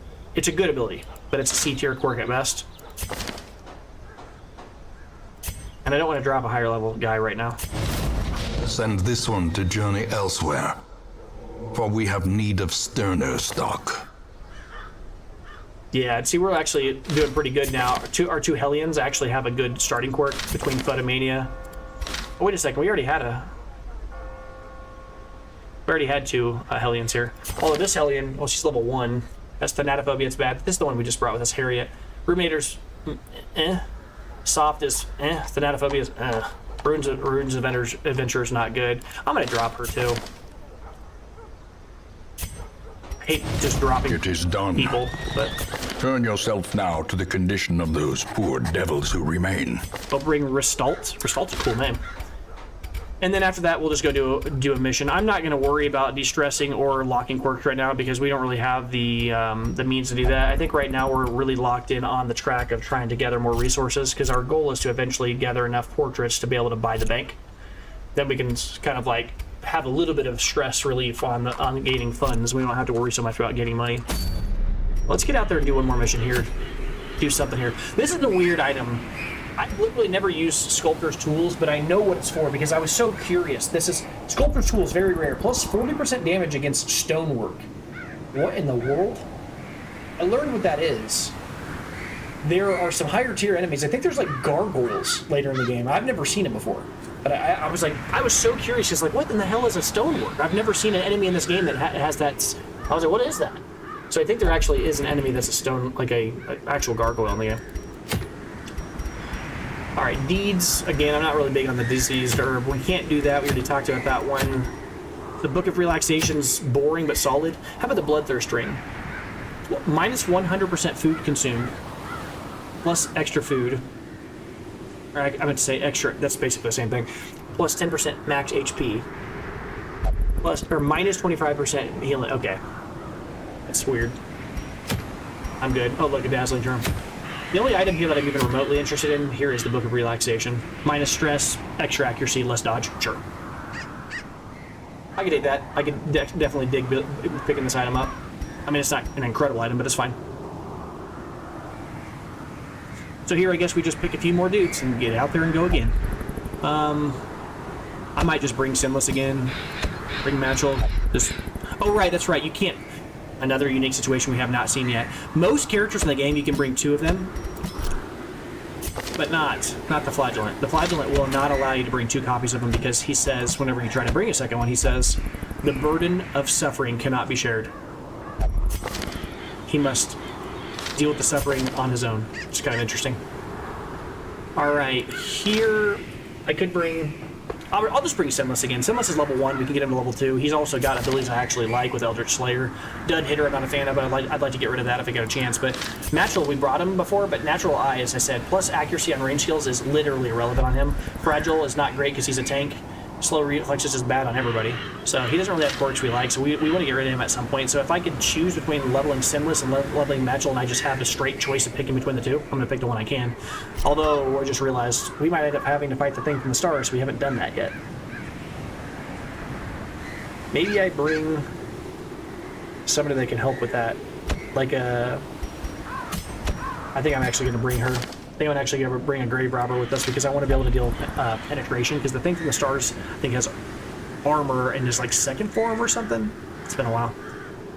And maybe bring Palmera for just raw damage. We have a character who has Eldritch Hater. Oh yeah. We're bringing Evil. Oh yeah. And then the last one, pick some kind of a support character that can help. Epicity. Yeah, actually, because extra damage against... Yeah, we actually have a pretty good comp here for dealing with a thing from the stars if we see it. This will also help us to that end, because we're kind of like slotting a team that can kind of deal with that. We also have people that have Eldritch Slayer kind of stuff. We're also incidentally kind of preparing guys who might be who we use later when we go over to the Filth Siren. Yeah, I feel pretty good about this. We have one guy that's level 0. We're not perfectly, optimized to deal with this guy, but we're okay. Since he's level 1, we can actually level up the abilities of these 2 characters, which is going to run us raw on money, but we got to do it. I'm not going to go up against this thing from the stars without preparation if I can avoid it. All right, here, probably need to bring the Weakening Curse because he has the ability to... Thing from the stars has like super high armor later. The Missile Artillery I'm not a big fan of against the Thing from the Stars, because the Thing from the Stars actually it takes up the last 2 slots, and Abyssal Artillery hits the back 2 slots, so it would not deal extra damage against that slot. It would deal minus 33% damage in that slot to both slots, and so it only hits 1 person, so it's basically only dealing 66% of a normal hit to that character, plus 17% damage because it's Eldritch. I'd rather just stab it. So I'll bring Sacrificial Stab, and of course I'm clearly going to bring Weird Reconstruction, which is his weirdest but coolest ability he has. Hands from the Abyss is interesting, but I can't use it because he's never going to be in slot 2. It's a very strange ability. Damon's Pool's fine. We'll bring that. And then also level up a wrong person. I meant to put Sinless in there. No, actually it wasn't Sinless. It's Evil. So Evil needs to level up some stuff here too. Does Evil have the ability to remove bypass stealth, minus 20% damage, minus 3 speed, de-stealth, and then self-marked? Okay, so intimidating, it does bypass stealth, which is weird. But the main thing is the minus 20% damage. Is that solid? Would we want that here against the Thing from the Stars? I think the thing from the Stars is less about damage. I think the Thing from the Stars as a fight is mostly about stress. If you're going to be going against it for a while, which you shouldn't be wanting to fight against the Thing from the Stars for a long fight. You want to kill it. It's probably better just to have like something like Chop and just try to kill it super quick. The one downside though is, I don't know if the Thing from the Stars moves forward as you kill things. I think it just stays put. So I do need the ability to actually reach it, and I don't this character doesn't reach. It's annoying. Maybe it's Theon here. I could see that. Although the downside about Theon is Theon is vile, and we're going to a location that's more about bleed most of the time. That's okay. Right? Well, actually, hold on. What is our team comp again? It isn't another frontliner we need, right? That's what we were talking about? If we got rid of this character? Yeah. Yeah. Yeah. Who do we bring here? Can't be a level 0. We gotta bring at least a level 1 if I'm gonna go. Oh, actually, Bonneville might be it. Bonneville's actually an incredible pick. So Bonneville will be able to hit solid amounts of damage because he's already level 2. But more importantly, he also has the ability to just do raw damage to get us there, right? These could just be our two guys, and I'll be fine with this. Importantly, also, we can pick up Finish Him, which Finish Him will deal extra damage against the thing from the start. Well, not extra damage, but we can actually hit the thing from the start. He can hit the back line. Yeah. Or maybe, hold on. Do we have a level... We dropped our only level... me. Oh man, I can't believe I did that. This is a great opportunity to do what I was talking about. We'll just bring the Hellion and try to hot trot and immediately Iron Swan, round 1, just try to hit that thing for a lot of damage immediately. And then from then on, just keep on Iron Swanning it. Just gotta remember to put him in the first slot, because otherwise you can't reach. Yeah, that's fine.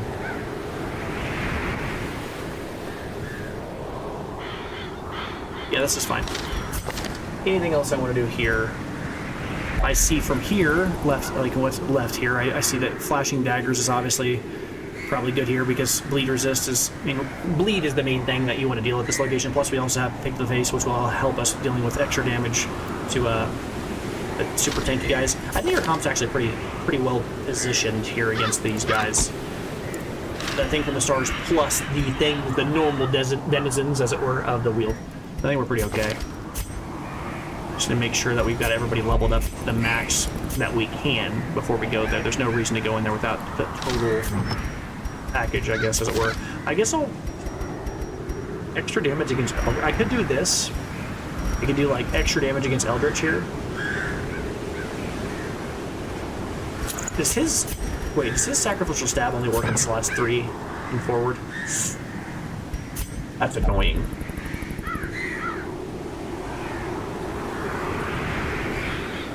Okay. Well, this isn't the worst thing, though. He can just spam Weakening Curses against the Thing from the Stars while everybody else kills it. This is actually just fine. Yeah. He can just be on Weakening Curse duty and then have Sacrificial Stab if something weird happens and we get moved around. That's okay. Sure, he won't be doing an enormous amount of damage to the Thing from the Stars, but he will help us deal with it. If that's the case, though, he's certainly not bringing the Eldritch Slayer's Ring, though. He's going to be doing something else. I'll probably put that on somebody like... Seeker. But the whole thing is, this whole mission isn't all about... We're not going there to fight against the Thing from the Stars. This location is mostly not Eldritch. I'd want to bring that if I was going to the Cove and then also saw the Thing from the Stars there. Yeah, we don't want to bring the Eldritch Ring. That doesn't make any sense. That's way too over-optimized for one enemy. Let's instead focus on things like accuracy, extra crit. That's kind of funny. Critting in position 4. What is his accuracy on these abilities, anyways? Is this 100% accuracy? Oh, it's gonna hit every time. I guess it'd be the debuff. Oh yeah, we want the debuff chance. That's what we want. Yeah, extra debuff chance. And then after that, I guess accuracy would guarantee he always hits. But I wouldn't want... I guess I could throw this on him. I mean... Plus 15% accuracy if in position 4, minus 4 2 speed, plus 4% crit if he's in position 4. It's just extra. He's not really utilizing the crit part of it, but I mean, why not use it if I have it? After that, other people here... See, the reason I'm saying that is because we've got this item, right? Steady Bracer plus 10 accuracy for range skills. That's probably a better item for him, but he's going to be in slot 3 or 4. Whereas in slot 3, we're going to have a Grave Robber, because a Grave Robber, I want to be able to use Pick to the Face. I can't have the Grave Robber in slot 4, even though I'd love to, because I need to have access to Pick to the Face, because there's more than one enemy that's at the wheel that's actually tanky and has protection built in, but also the Thing from the Stars has when the Thing from the Stars hits tier 2, or like second form, we want to be able to deal with that. It gets a huge, like, I think like armor buff. Alright, from here, probably Surgical Gloves, maybe something like Dismas's Head. We can also put Dismas's Head on him, our Flagellant, because the Flagellant actually is okay with extra stress.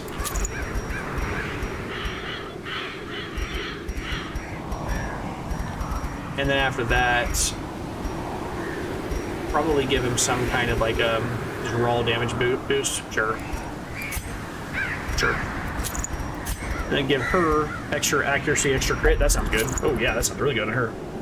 No dodge to speak of, but still gonna hit like a truck when she does hit. And she also does have a built-in like heal steroid that can keep her off death's door if she gets too close. Yeah, she's gonna hit really, really hard on the back line when she does attack the back line. She won't be able to do anything in the middle line, so that'll be basically up to our like flashing daggers keep hitting the middle two guys. She's gonna be dealing most of the damage to the middle two liners, while our flagellant was gonna deal with the front line and the back line. And then she's gonna do a very similar thing, actually. I think we're pretty well poised here to deal with these guys. I would love to lock some quirks this round. We can't afford to do it. We don't have the money. Let's go ahead and go in here and try to get this Book of Relaxation. I would like to go and get this Mercurial Salve, but I don't think we're not going to go do the Wizened Hag while simultaneously trying to avoid the thing from the stars. I think this is more of a gather some resources kind of return. Like I said, all of our dudes are mostly 0s and 1s. You don't, if you can avoid it, especially on the difficulty we're on. We're not at the easiest difficulty. You don't go in there with level 1s against bosses and 2s, or 0s and 1s, and we've got half 0s, half 1s. We're not doing that. We're just going to get wiped. That actually happened to us at the last boss. It wasn't to prove a point. It was actually because I thought we could do it, and we did do it. We won, but it was at a heck of a cost. All right, bring us some extra shovels. Usually, I'm going to bring 4 this time. Last time we didn't need but 2 of them, and this time we're probably going to need all 5, but I don't care. I'm going to bring 16 food. Last time I needed some food. Update. Is it update? Update. I just make this guy a moderator here. Managing moderator, standard can review and remove chat messages and hide or put users in timeout. Can manage block words and change. Let's just say standard moderator for now. You're a moderator now. Alright. After that, we'll go ahead and pick few anti-venom. 1 usually here is good enough for this. 3, sure. Take about 3, maybe 4 medicinal herbs. I think 3 is probably fine. After that, maybe a bandage or 2, maybe a anti-venom or 2. No, I already took 2 of those. We've already got that. Food we already stacked up on. We need torches. For a medium, I usually try to bring a little bit more. Maybe go down. We didn't end up using all of them last time anyways, did we? And after that, I think this is pretty much what we need, right? Let me make sure of this. I've got food. Let's go to 8. Because I don't have any... Oh, I do have a healer. Actually got a few healers on our team. But I do want to be able to, like, make sure we're topped off in case we see that thing from the stars. I'm okay with overloading on food. Food is... I'm never sad about overstocking food. I'm never bothered by overdoing it on that. That's like one of the only items that I'm never upset at the end of the mission. I'm like, oh, we wasted a bunch of money on food. Food is worth 75 gold a piece. It's like nothing to bring it. Laudanum, we don't need that pretty much ever on these kind of missions, difficulty-wise. I think we're good. We have an item on every single person. They're all slotted. They did not bring any items on the grave robber. I'm glad I checked like a paranoid person. We know what we're bringing here. We're bringing absinthe, and we're bringing something else that either does extra percentage of a blight skill chance, or maybe something that decreases stress, something like that. Extra accuracy to range items, that range skills is fine. Sure, it's fine. Sure, anything else that's remotely relevant here? Extra damage stone is fine. Yeah, I think this is fine. Eldritch Slayer ring looks like, you know, it's kind of juicy, but we're over. Again, I think we're over optimizing for a singular enemy. I'm not going to do that.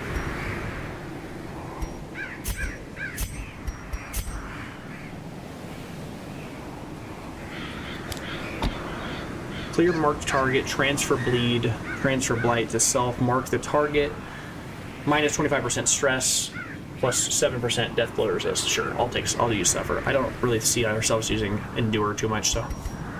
And I might need to remove a bleed or a blight or something from somebody a little bit more reasonable. I'm just nervous. Just a little nervous. Thing from the stars. I haven't fought against it yet on this. I knew all these paths once. Now they are as twisted as my own ambitions. Well, this is a nice one. We don't have to go everywhere. Oh, come on, man. I already... Okay. Oh, we found treasure, so that's fine, I guess. Glittering gold, Necromania? trinkets and baubles, paid for in blood. Is this also Necromania? Nope. Alright, now we can search this with a shovel. We already have that unlocked. Sure. Extra deeds is great. We'll take that. This mission's actually pretty nice on the map. If you look at the map here, we have very little deviation from the main path, which is kind of cool. So we'll get straight to where we're going pretty easily, which is, again, I think in this one, is this mission 90% of rooms? It is. I wasn't sure if it was that or destroy or kill every battle or win every battle room or whatever it was. Alright. Alright, hey look, use up a key. I actually really like it when we get to use up all that stuff super early because then we have space for other stuff. Oh, another shovel. Alright. Heirlooms. Wow. Load up all our slots real quick, aren't we? And unbelievable, actually. Alright, here we've got... Oh, okay. Humans. First enemies are humans here. Alright. Alright, I'll go ahead and try to hit 2 people here, decrease their bleed resist. And we'll have you... just start... I guess she's probably going to kill that guy really quickly, so maybe you just... hit this guy for a lot. Dismis's head is doing work there, my god. Let the Iron Swan just take out the bad guy, see what it really does. Obliterated. Yes. Oh, yes. Okay, no dodge on this guy. I guess I get Weakening Curse. This guy has protection, right? He has protection. I didn't even realize that class had protection. Minus damage and minus protection. Looks great on this character. That's great. Lowered his damage, lowered his everything. That's great. Good target. Especially considering how much base damage he deals. Good lord. Is this gonna be the big whip? A point blank shot's a lot of damage. Oh, 6 ain't that bad. Alright, we will, guess, heal her. Healing for 14 is insane. Save some of that heal for later, dude. Alright, so she could actually remove her own heal. And I'd be fine with that. Or remove her own bleed stack. And just focus on knocking out the big guy and take a little bit of damage from the guy with the... Great is the weapon that cuts on its own. The poker this round to be okay with it. Shank, sure. Oh, nice dodge. Okay. Hindsight's 2020. It's always really nice when everything's worked out. I can claim that was my goal from the very beginning. Maintain the offensive. Oh my gosh! What a nice... Wow. I'm certainly making a slot for that. 1,000 gold. There's a chance I can find a second one. Man, we still haven't got the chance to use this holy water one time here, have we? It seems like we always... I'll drop the Jade. Yes, the Jade has a much higher chance of finding multiple copies of it, and I promise you by the time we're done with this mission, we'll probably have found 5 Jades before we found our second Sapphire, but on the off chance we do find a second Sapphire, it does add up. It's faster. It's a higher upside. It's a bigger reward, higher risk. I want her up front, remember, because she has Iron Swan. Which, Iron Swan's the ability that lets you hit the back line, right? On her, we have this ability, Iron Swan. You have to be in the front slot to hit the back slot. We want to make sure we do that. Put myself in timeout. Oh, that's funny. Alright. Alright. Next one here. I guess I'll turn on some lights. Ooh. Oof, I don't like that comp. Alright, hit him fast. Hit him fast. You know, would it be better just to try to kill one instantly? I think so, because the flail ability that deals damage to multiple targets will deal more damage over the course of the entire fight, but these guys hit so fast and so hard, I'd rather just kill one. Like, just get rid of one. Does this remove... Oh, lower damage, lower protection. They already have no protection. Doesn't really do a lot here. This will just, you know, hit a target, a random target, I guess. Sure, this one. Okay. Doomsay's annoying. A little bit of stress for everybody. That actually was pretty... Slow death. Tame. Unforeseen. Sure. Unforgiving. 2 damage is nothing. Bleed? Yep, that's where it really sucks. Alright, then we'll kill the one that we can kill. Be gone, sure. fiend. Stopped it from attacking this round. That's good. Here we'll try to just kill the bad guy if we can. Alright, I mean, she's level 0. It would have been kind of impressive if she had killed him anyways. I mean, really impressive. Gnawing uncertainty. Alright, knock him out. The birthplace I of missed. dread. No bleeds. Oh, you suck. Alright, we will... I could heal. There's no real... Nobody's really in need of heal. We're really just in need of, suffer. I'll move you up front. And then have her or move around thing. Everybody's in weird spots right now. They can't use their abilities. All right, we got to get through this real quick. Stop playing around. People got moved around a little bit, and everybody couldn't use their abilities one round, which shows a little bit of a weakness in the comp the way I've designed it, but that's okay. Let's just kill this guy off. That's 2 dodges in a row on that ability. Come on. You're getting unlucky. Unlucky. I mean, that was just bad luck in a row. Come on. The abyss returns even the boldest gaze. This just feels like stupid. Just get out of As here. the fiend falls, a faint hope blossoms. All right. Sure. Yeah, that guy got a lot of free stress off on one character. Wait, okay, that is 3 misses in a row. That character has missed Pick to the Face 3 times in a row. Back to the pit. What is the deal? Why are you missing on every one of your abilities? Okay. Okay, that is wild to me. That is crazy.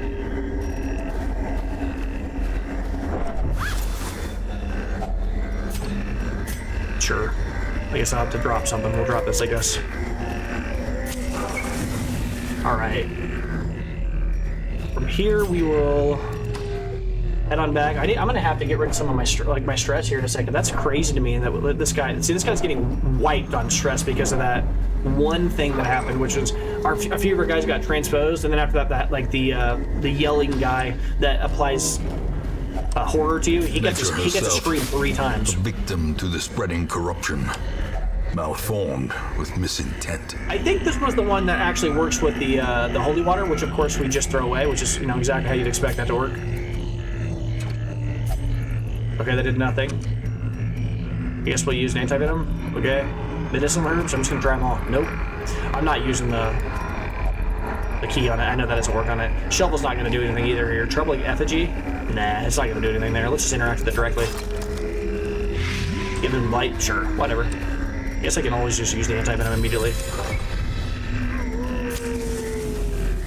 Alright, here, it's so funny. This guy's actually holding Dismas's head. He has the most stressful item things. Everything he has to apply stress. This guy has like nothing that applies additional stress, if I remember right.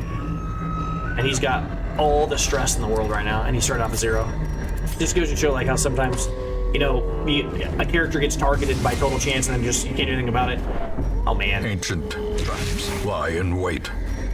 Unsprung and thirsting for blood. Cheesy cheese. Alright, use this. Give us some Finding money. the stuff is only the first test. Now it must be carried home. Alright, give me some light. We're gonna need to set camp here soon. Alright. What I want to do here. I think I want to go down then around. Okay, that's 2 traps in a row that weren't there, and we're getting hit like in the worst ways, in ways that shouldn't happen. So that character is really good at disabling traps, but we just didn't have the opportunity. We never had a chance. All right, next one here. That's brutal. Okay, surprise is good. We really needed a little bit of a break there after multiple bad events in a row. Total chance. Ooh, good damage. Cool. All right, we will. Doesn't really matter what we do here, I guess. Nice. Well struck. Kill somebody off here real quick if we can. Get away with it here. Why are you there? We'll switch, I guess. I guess I have you in the wrong slot. Whatever. Ah, yes. Stressful incantation on the person who has the most stress. As you would expect. As one would expect. Make sure you get another stressful incantation on the one guy in the back. That's what we need. Cheese. Stumbling stomp. Yeah, see, it's kind of funny because that ability is only triggered if he's in the far back, so because we moved him back there. Get these guys out of here. Get him out of here. Continue the Leave. onslaught. Destroy them all. All right, this should take him out. Those 2 guys are dead. Slowly, gently. Sure. This is how a life is taken. So you can see how much it sucks whenever she gets pushed in the far back, because if she gets put in the back like that,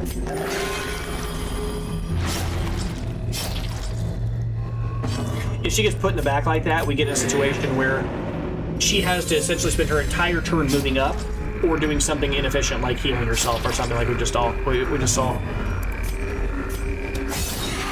Okay, this guy's at what? 5, sure. Heal yourself, I guess. Nothing better to do. I could spend a whole round moving him, but it doesn't matter. The fight's almost over anyway. 75 bleed stacks.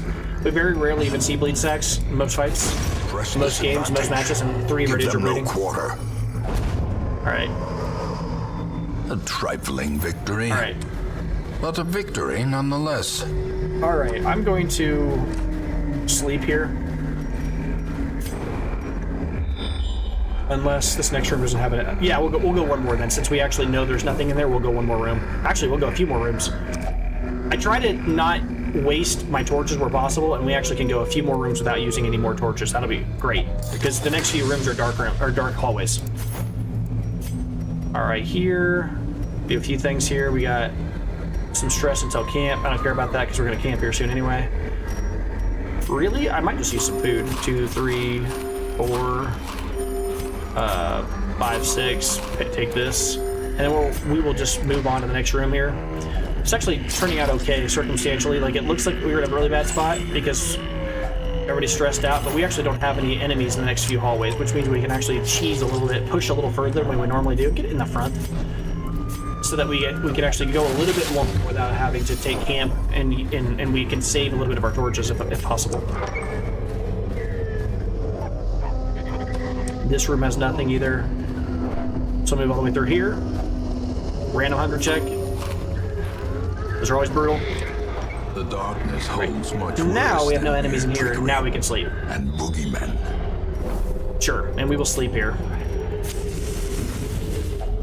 A spark without kindling is a goal without hope. I'm not gonna take a chance that we get hit by another hunger check. Our guys' health is pretty good already, so let's just use our healer full. I need to remove some stress if possible off of somebody. So minus 25% stress off himself, abandoned hope, sure. After that, we will do something like maybe, okay, sure, gallows humor. Chance of removing stress from everybody. There's also 10% chance to give, okay. Oh my goodness. Okay, we rolled really nice there on that. So the gallows humor has a 75% chance that it'll remove 20 stress from everybody, but also like a 10% chance, or sorry, 25% chance it'll apply 10 stress. But that's a really high probability that it works out good for you. And we rolled good on all of our people. That's really good. Here we could do a few things. We could just remove the remaining stress off of this character and take that route. We could also... do we have any ability to like prevent nighttime ambush? We do not. We're probably gonna get ambushed. We're due for one. We haven't seen that in a while. Dark strength, we could do that. I'm not necessarily think that's necessary. Extra stress added to yourself. I'm not out here doing that right now. Minus 30 stress to yourself, but add stress to other people. We don't need to do that.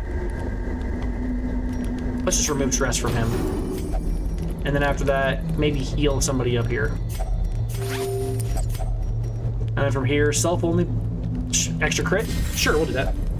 Now, unfortunately, we just put that on her. Watch, we'll go to sleep. It'll switch everybody where they are. She'll get put in the back, and she won't even be able to use this.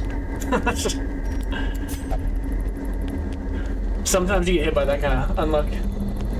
All right, already my stomach aches. Yeah, sure. In radiance, may we find victory. No nighttime ambush. That's fantastic. All right, press forward. That contains loot. We had space for all of that. We actually might be able to take home a journal page here. Look at this. The shoveling stuff is actually useful. We actually have the stuff to use at the right times. It's working out pretty nice here. The light, the promise of safety. Sure. We got an altar in the back too of some kind. I don't know if we've ever interacted with one of those yet. We'll find out though. Another one falls. All right. He does a lot of base damage. Remember, we set this up to be that way. Solid. Lots of damage. We'll take it. Probably have you try to just kill one of them. Nice! Surges as the enemy crumbles. And then she can just bleed out one of them and instantly kill it. Oh, actually, you can hit with this. Another abomination cleansed from our lands. Yeah, hot drot's not a joke. You know, that was a lot of damage really quickly. See, look here. There's the pristine fountain, the beautiful fountain, is unaffected by the surrounding chaos. This is where I think you'd probably want to use a holy water, but we just don't have one. So I'm just going to use random things on it. Had no effect. I used the blood on it. I'm gonna use medicinal herbs. Nothing. It's fine. Use a torch on it. As you would expect, nothing. I don't think I can afford to use a shovel. We could have, well, I can use one. I don't think it'll do anything. But now we know. We'll never have to worry about that again. So I'll just interact with it normally. Okay. No stress. All right, that's good to know. So that fountain in general, we'll know in future will be, oh look, random enemy spawn. Gotta watch out for that stuff. All right. Kill them out quick, you're right. Just get rid of them. These guys are almost entirely high damage dealers. You have protection? Actually, you do. Or maybe your protection so we can just kill you outright. You even crit on them, nice. Blanket Fire's annoying. Dodging is great. Blanket Fire is one of those abilities that's like very snowbally. If it doesn't hit, you're like whatever. If it does hit, then you have lower dodge. And then it just keeps on hitting and it starts to get worse. Nice. Yeah. 1 health more than to kill him. Nice dodge, doesn't matter. Didn't end up mattering, that's good. Yeah, okay, sure. And knock her back. Alright, we will finish this guy off then. Get out of here! Get out of here! Yeah. Not hit everybody that time. See what I mean? You can debuff, lowers your dodge. Ew. Let's just try to hit the far back. And then we'll throw some daggers. And then he'll just die. And we'll use this time to heal, I guess, because he's going to bleed out anyways. It's not a lot of heal, but I mean, those little margins, do them when you can, right? Heal her. Maybe she has to get a heal for 0 this time, hopefully. 15. Okay. A death by inches. Is that literally the maximum range of both? I'll have to check, but I think that's literally the maximum. We saw a 0, and then we just saw a heal for 15, like one after the other. Sure. Get you out of here. Success so clearly in view. Or is it merely a trick of the light? Literally healed for 0, which is the minimum, and then immediately after that healed for 15. Or was it 14? Basically the min-max. Alright, we already left this thing, so we're heading back, right? Yeah, we're going the right direction. Now, if you look in the map here, you can see that there's 2 red battles in the hallways. Those hallway battles are the only locations where the thing from the stars can spawn. And you gotta remember, that thing is still out here. We don't have any more food in case we get hit by another one of those. We do have 1 more medicinal herbs, which is important because if we find a, there's a few things you can find that will help you like find extra food here if we get lucky. But anyways, what I was trying to say though is these hallway battles are where that thing from the stars can spawn. So there's a high probability that one of these upcoming things will be that. It can crit 2, so the max is higher than 15. Oh, hey Steven. It can crit 2, so the max is higher than 15. Plus if you have, oh yeah, for sure. But I just think it's really funny that happened because I was like sitting here last time I needed the heal, it didn't happen. The next time I didn't really need the heal, and then it healed for a bunch. I was like, okay, dude. I'll switch for the. I mean, this is marginal. We're at the end of the mission. I'm not going to take the jade over 150 gold. I'll find more gold than I will jades. Now this again, we are about to see. This may be the thing from the stars. Nope. We haven't seen one of those yet, but you know, if we don't see it, we might actually go hunting for it. Depends on how well we're doing here. I'm just gonna... These guys don't have particularly high resistance against this, I don't think, do they? Okay. Not perfect, but sure. See, I don't have any... Yeah, they just have stun resist. Raw damage is the way to kill these guys. Sure. 3. And then she can just kill 1 immediately, and then we'll take damage from 1 of them. Executed with impunity. In terms of enemies you could randomly run into in the hallway, you could not draw up a better enemy to run into. These enemies are oftentimes, in my opinion, they're put there to kind of weaken the enemies in the bucket that you run into, like the random list of enemies. Seize this momentum. Push on to the task's end. Don't get me wrong, I've run into maggots in the past and they've caught me off guard, and they'll quickly hit you for 2 diseases or something and then make the rest of the run annoying. But they themselves continue adventuring. I want to see if we can't fight that thing from the stars, see if we can't push it once. But it's not really that big of a deal to go up against the maggots, you know, most of the time. A lot of times they're actually great enemies to run into Wealth beyond randomly. measure, awarded to the brave and the foolhardy alike. Sure. That is the 5th hunger check. That is the 5th hunger check in this mission. Brutal. That is insane. All right. I brought 18 food here. No, I brought 20 food on this mission, and we somehow ran out. And I only used 4 to heal. Like, think about how crazy that is. All right, that trap was not there. I was looking at the ground when I came in. Machinations spring to life All right, with a singular purpose. Necromania. You have Necromania too? I must just have Laden curious. with loot. You have Necromania as Often well. low on supplies. Yeah, 2 dudes in Necromania with us. That's unfortunate. All right, so that one room, that one hallway, that may very well be a thing from the stars. So the question is, do we want to go do it? That's the only enemy left. We can go do it if we want to. We're out of food. We have Exsanguinate and all that other stuff. Yeah, let's go do it. Let's try it. We haven't actually fought against this guy yet. Might as well go have some fun. See if we can't push it. So I said we have extra crit for one more battle, and she also has Iron Swan, and she also has Hot to Trot. Right, so she's gonna hit like an absolute truck as long as she doesn't dodge or doesn't miss it the first round. She's gonna hit a lot, and if it's a crit, it's gonna be crazy. Between the surgical gloves, the extra crit on the focus ring, so that's 8 crit, 5 crit, 20 base crit here, and then Iron Swan also has its base crit modifier plus 5%. This could hit in Hot to Trot, extra 5. This could be insane. We could literally just outright just hit this guy for 25, 30, or whatever at the start of the fight, which could be good. All right, get in there and fight this thing from the stars. Oh, no thing from the stars. Oh, anticlimactic. We were ready too. All right, fine, whatever. Still worth doing this though, because we get the chance to get some extra money before we leave. We always can, or always do that if we can. Take out the guy who can expand and make multiple copies of himself, and then we're against 2 dorks, like 2 skeletons, okay? Could have attacked the first one, just outright kill him. That's fine. Do I have any stress relief abilities? I don't, so there's really no reason to stick around and like play with this guy and try to take down some stress before we go home. Just end the mission, we're done.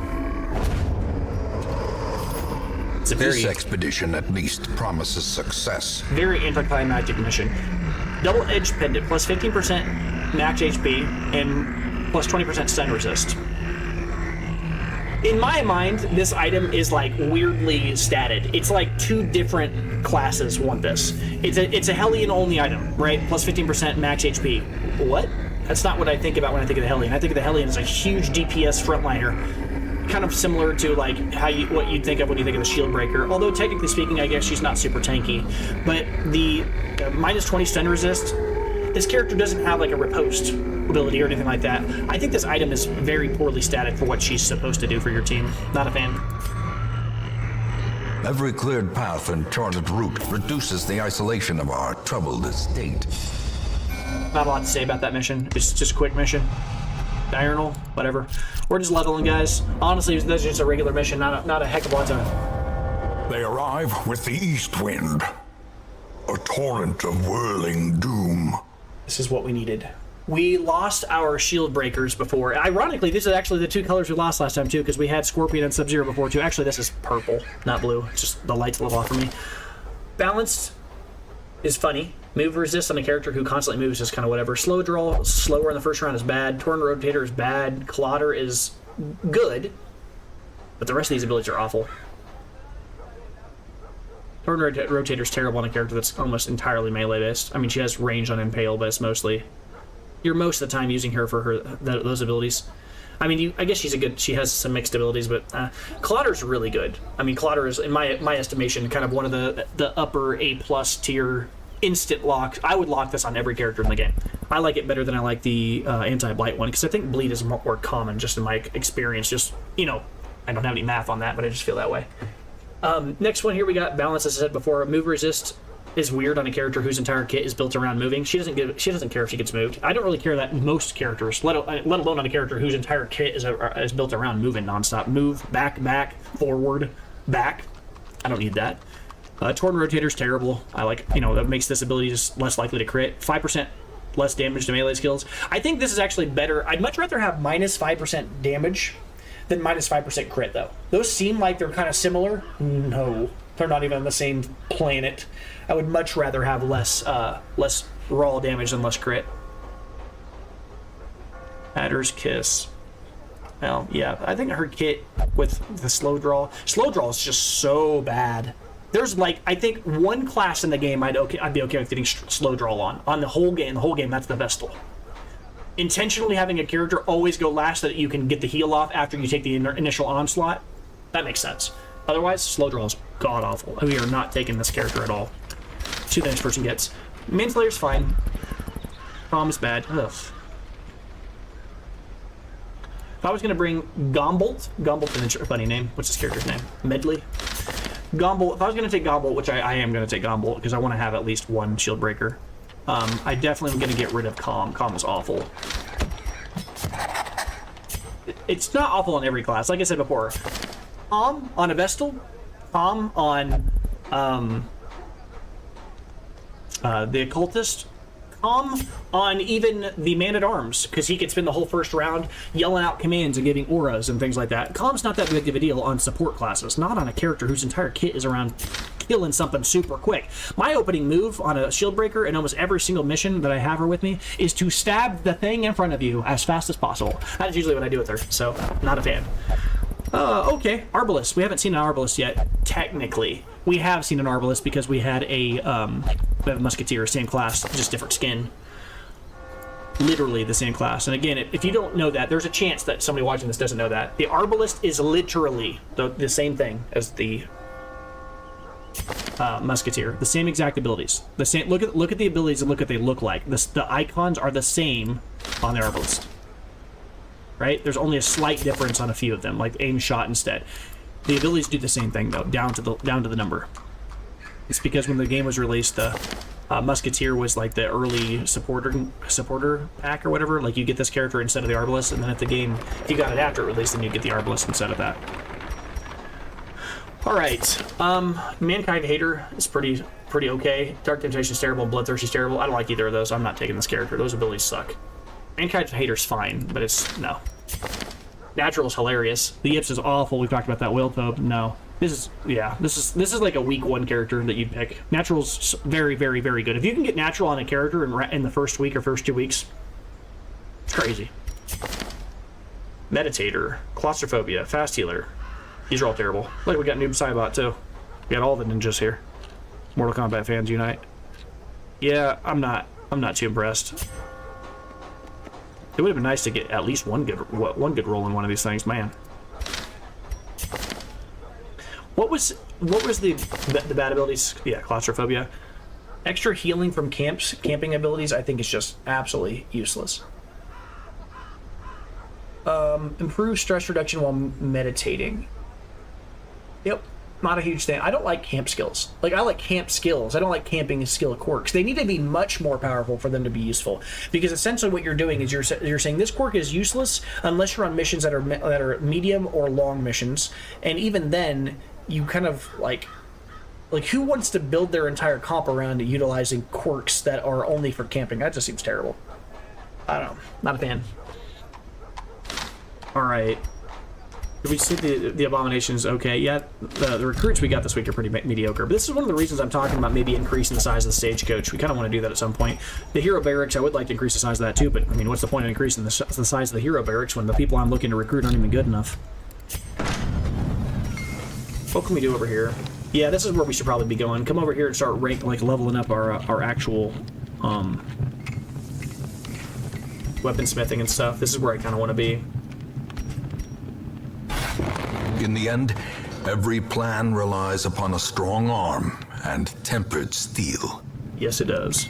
Yeah, I want to upgrade this because, you know, this is obviously pretty common sense. You know, you want to make sure that your guys have the best gear, but we are actually starting to get guys up here in the tier 3 slot that can actually utilize upgrading their weaponry further. So having Randall actually be able to do that when the time comes is good. I'm locking it in now, even though I don't plan on taking any. I'm not going to a level 3 mission this round. I'm locking it in now because I don't want to be caught off guard later on when I need to level it up that I didn't do it. And it's going to be, I mean, it's not like you gain interest on holding crests. So there's no reason I can't just lock it in now. Now we do have a lot of busts and we do have a lot of crests, which I believe is the combination of those two is used to upgrade the sanitarium. So we could do this one. And that wouldn't be bad. I mean, at some point we're going to need to do this right now. Or At some point, we're going to need to do this, but not right now. And the reason mainly is because we don't actually have the money to be coming in here and actually, like, you know, doing the treatment warding anyways right now, so there's really no reason to upgrade this. And I'd rather just keep hold of the busts until I need to do that, as well as the crest, because there are other things I think that are far more pressing to level up. I don't want to spend any portraits if I can avoid it, because if I do, then I'm missing out on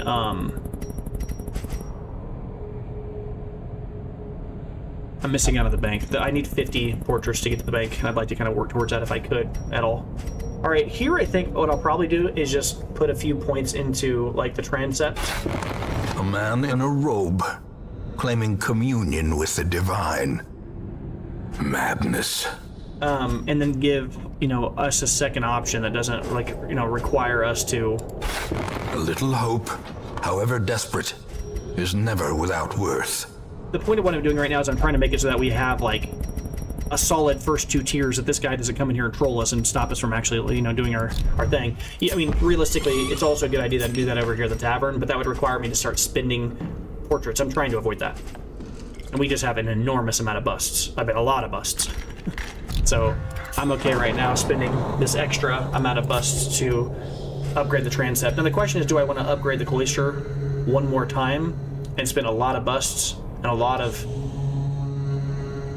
these crests in order to unlock... Well, see, I won't be unlocking another slot because this guy's already taken it, but it will increase the stress recovery. I think I'd rather just increase the number of additional slots one more in here. But let me check and see how many guys are stressed out anyways. I'm not even that stressed out. I probably don't even need to do any more of this. I honestly might not have even needed to upgrade that, but it's not that big a deal.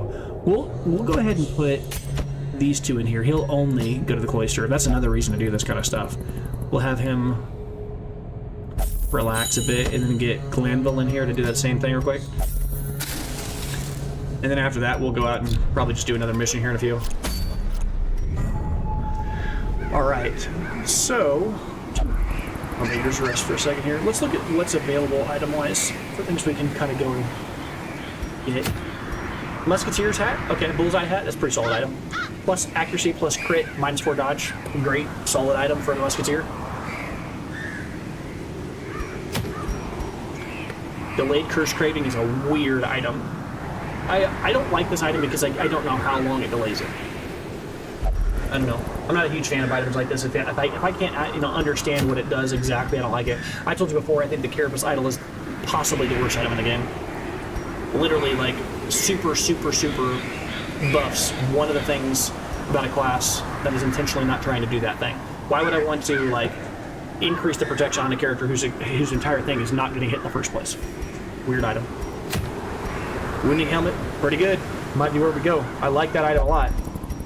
Do we have enough people that are level 2? We just sent Renee somewhere else. I need to just get our level 1s up there to level 2. Get some people up there. We got a lot of dudes at level 1. Oh, about to level 2. We're almost. Ooh, the leper mask too. Yeah. Oh, Resurrection's collar. There is not a character in this game that has cooler named items than the Flagellant. Resurrection's collar. There's another item, I think it's called like Edge of Eternity or something like that. He's got some super cool names. Fresh Air in the Tunnels is a good one. This actually might be a good combination of 2 things. This might be what we do. If we go in here right now and we do Fresh Air in the Tunnels, we knock out this mission, then immediately then the next round we can come in here and we can fight against the Swine Prince. Because then we'll have an extra 15% steroid against them for the next fight. I might do that. Who would I want to bring if I did that? Somebody who I know is going to level up. I would love to bring Carnet, but I think Carnet's going to end up still being level 1 by the end of the mission because he's already got... What do you get for doing a medium mission? Like 4? He's probably going to still be that same level if I bring him in there. Ideally, the Swine Prince has a little guy with him that like marks people because he's like there's this big, strong, dumb tank. If you've ever read The Grapes of Wrath, that's what it makes me think of. Lenny and what's the other character's name? But you got these 2 characters, and they got the big dumb tank guy, and then they got the small brains of the operation that's telling them who to attack. And the mini game is, you know, you want to kill the big tank, even though the small guy looks like a juicy target. Because if you attack the little guy, then the big guy will rage out and become not a fun thing to fight against. I think what's probably the smartest thing to do here is take like Palmera and get like a second, like, you know, frontliner up here, because I got a pretty solid dude here with Bondeville. Bondeville is pretty good against the Swine Prince. She's dealing an enormous amount of damage, so the Swine Prince is pretty good. Aeon is also pretty good. I think if I was going to pick the ideal character to bring against this character, though, I would love to have a Musketeer with us against, or a... That said, also a Vastal. Or I guess a Vestal. Name is Vastal. My brain got overwrote there. The Arbalest. The Arbalest is also good because of this ability right here, Rallying Player. Clears all marked targets. And so whenever, like, the little dude, I think his name is Wilbur? I know it's Wilbur. I remember laughing at it. His name is Wilbur. I'm almost certain the little dude's name... He marks enemies, and then the big guy attacks them. And this will consume that mark and get rid of it so they don't take extra damage. The downside, though, is this does not hit you, or does not hit the same character. So if you use this ability, she does not protect herself by removing the mark. So she will just take full damage if she gets marked by the Swine Prince attacking afterwards.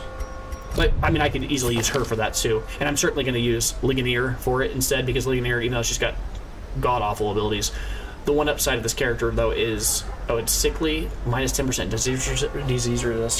She's like the worst. She's so poorly designed for this location. Extra disease resist, or worse disease resist, yeah. She's got 3 bad abilities, doesn't have a good ability. The minus 10% stress is not terrible. But what I was going to say, though, she's level 1.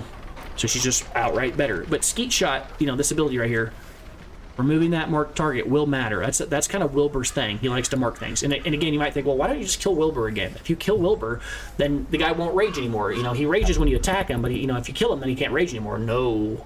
You kill Wilbur, he will rage every round for the rest of the time. You're basically fighting a berserked version of the Swine Prince. That is not fun. I think I want to bring a few guys that are higher level here if I can. Worst case scenario, Sinless actually is who I probably want to bring. Yep. Bring Sinless.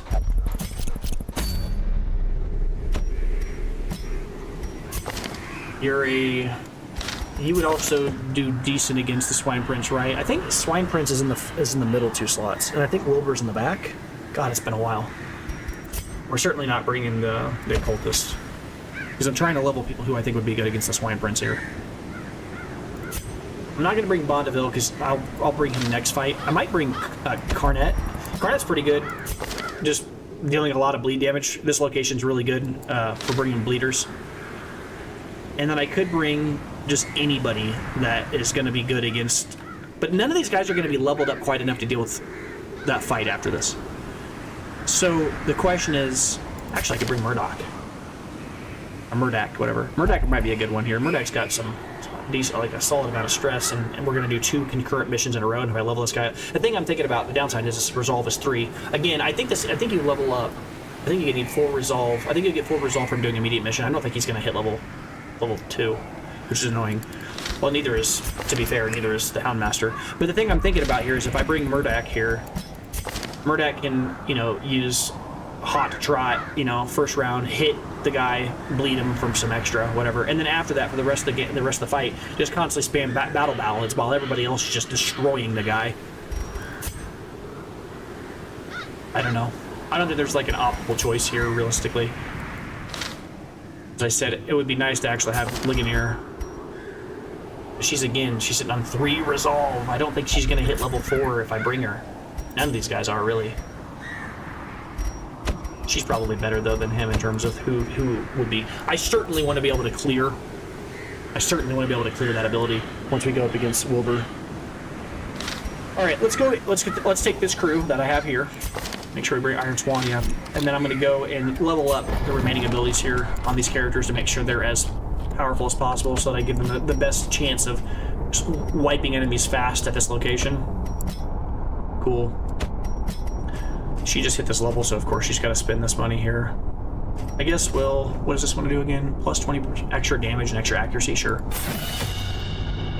I don't think any of these abilities are bad at the level. I don't really think I'm going to be using Bleed Out much in this round, so I'm not going to put any points in it. These abilities are incredible. A lot of damage to one target and bleed them, a lot of damage to everybody and bleed them. Great. Lick Wounds is pretty mediocre. Cry Havoc's fine. I don't really think I'm going to Lick Wounds much at all, but it only costs 200. We'll do it. It's marginal, but it's only 200 gold. Here we're certainly going to... Wait, hold on a second, actually. He has the ability to mark targets, too. Dog Whistle. Mark target. Debuff target minus 20% or 20% protection. This might just be our comp. Our literal comp. This is a good combination because Karnit can dog whistle on the guy, and then as soon as that happens, then she can just start... I guess the first round, he would dog whistle, she would shoot, and then for the rest of the fight, maybe she's like, you know, constantly spamming skeet shot. I don't know. I feel like she'd also probably be using patch up a lot against that fight because she would keep people off death's door. Although every single person in this comp actually has an ability to heal themselves. So death's door might not be as terrible as it might look otherwise in a normal fight. So maybe we don't worry about that as much. I don't know how to figure it out. But I do know that item-wise, I'm certainly going to give her a sniper's item real quick. So let's go ahead and do all that real fast here. Let's unequip all of this. Sort. Well, actually, let's look at what we have down here. We can just probably pull from this list here because these are our core items. Seems like we're using a lot. Extra accuracy, extra crit. And I'll probably just give her the same thing again. Let's give her the extra accuracy, extra crit. She's just going to hit when she attacks every time. And then we will give this dude, since he's in slot 3, extra chance to bleed. Extra accuracy is probably fine. It's not exciting by any stretch, I'll admit, but... And then we'll go with Semless, which we've talked about before. Semless, probably just give him the same 2 items he had before. He was rolling real well with that. He almost took no stress that entire fight, which is insane considering he had two items that gave him extra crit, or extra stress. Then from here, we've got Restalt. So Restalt is looking at probably a Sun Ring, solid enough as an item. I really don't think this double-edged pendant is a great item. I'm not impressed. I think I'd rather just have extra bleed percentage. I mean, it's okay, but it's a weird set of abilities, right? Look, I'd rather just lead my opponent out when I hit them. Although, actually, I'm going to be using Iron Swan mostly this time, aren't I? Iron Swan and... Is that what I have selected? Yeah, I don't even have that ability unlocked in this character because we got rid of that character. Yeah, never mind. I was thinking extra bleed abilities, but we don't really even have any bleed abilities. I mean, she has bleed out, but we're not really using that as much. I'm really just using Iron Swan and the other ability that's right beside it, the Wicked Hack. So maybe we decrease the amount of stress she gets or something like that, because, again, keeping her around... Am I bringing a person that de-stresses? I got rid of the Jester, right? Yeah. You just hope that we don't get too stressed out, huh? Alright, and then we'll... I might as well just level all these. These are all just good abilities. Did I level everybody else's abilities here? Did I level yours? I did. I leveled... Yours are already leveled, I think. And then now we'll go ahead and give them increases in their gear if we can. Yep. We're going to pour the money in them now. And we're going to do this because if we're going to hope to be able to lean on them 2 missions in a row, I'd rather go ahead and invest in them now, because if we get to use them twice in a row, I'd rather them be able to deal as much damage as possible for this mission so that we can just snowball into the next mission. Alright, we're going to go and do this mission. I mean, there's a real chance that we won't be able to do 2 in a row, but we're going to go do this. We're going to try it. This Knock Down the Shrines one, and luckily I think we begin... Wait, did we start with the items or pick them up? I can't remember. But the Resurrection's Color, though, plus 33% healing skills, minus 15% bleed skill chance. This is a weird item. It basically forces you to play this character, like the Flagellant, in a way that's more tank and less damage. So you basically play him as a support. If I was running with this item here, the Resurrection's Collar, see, again, less bleed skill chance, but higher healing skills, I would basically be running with Reclaim, with Redeem, maybe Exsanguinate, and I'd probably rerunning Endure, maybe Suffer, but I would not be dealing damage with them. So it's a very weird way of playing it. It's almost like playing that version of the Crusader we talked about in a previous episode, where there was that one item that's like his heals are much better, but he deals almost no damage, and then it's like stun is reduced. It's like, well, what's there left on that class? Well, actually, he has some pretty interesting abilities that let him heal and do things for the team, but that's just not really what you think of. When you think of a Crusader, a super tanky healer guy that doesn't do any damage or stun is not what I think of. When I think of the Crusader, I think of a tank that stuns. Those are like his kind of things that he's really good at. So using Resurrection's Collar would essentially turn that that kind of traditional thing you do with the Flagellant on its head. Not my favorite item on him. It's a weird build item, but I'll take it because we don't have one. And also, it lets us do the fresh air in the tunnels. Great. Okay, I like the missions where you start. I like them. I like them much more than the other ones. There are some missions like this where you go and you collect 3 items, and there are other ones where you use 3 items, and then they disappear from your inventory. No surprise, when you use them, then they disappear from your inventory. That means you can go home with more stuff. The ones where you have to actually like pick up items, ugh. You get to take home less stuff. Nobody likes that. Alright, extra bandage, few anti-venoms, some medicinal herbs, some medium, we'll take some keys. We'll take a holy water. We'll take torches for days. And then, of course, we'll bring food. Food is something you don't need as much of at this location, despite it being a medium quest, because I don't really have any need to bring that much food. 12 is fine. You don't need to bring much more food than this, because this location has... I mean, generally speaking, on the medium quest, 12 is the default. But sometimes, here recently, since I had a little extra money, I just spent the extra food to bring the extra food to make sure our guys were topped off. But you don't want to bring extra food at this location. This is the location that actually has, like, the big meat carts that you can use the medicinal herbs on, and just sometimes it'll have 8 to 12 food on it. And I mean, commonly have that much food on it. There's a lot of extra food lying around in this location. A lot of extra bacon. Yeah, so... Okay, good. I think we're fine. No shovels. Alright, make sure this is right. Get these over here so I can actually focus. I'm not seeing things because we got so much extra random stuff in the inventory, unlike normal. So we got our torches and our food. Yes. We've got our random status ailment things. Yes. We've got our treasure things. We got our shovels. An extra holy water just for good measure is fine. I think we're fine. We got it all now. We're so full on stuff. We have to use these dog treats right away. We got to clear this inventory. We got way too much stuff on us. Make sure everybody's got their stuff on them, and we're good, I think. Any abilities that need to be switched over? Nope. See, I get very paranoid about this and make sure I check it, because once you're in there, you're in there. Make sure you check. I do not apologize for over-checking that 15 times. The swine draw power from their horrid markings and crude idols. Tear them down. Do you see that? Wow. Holy crap. Treasure room right away. 2 extra treasure rooms here. Good grief.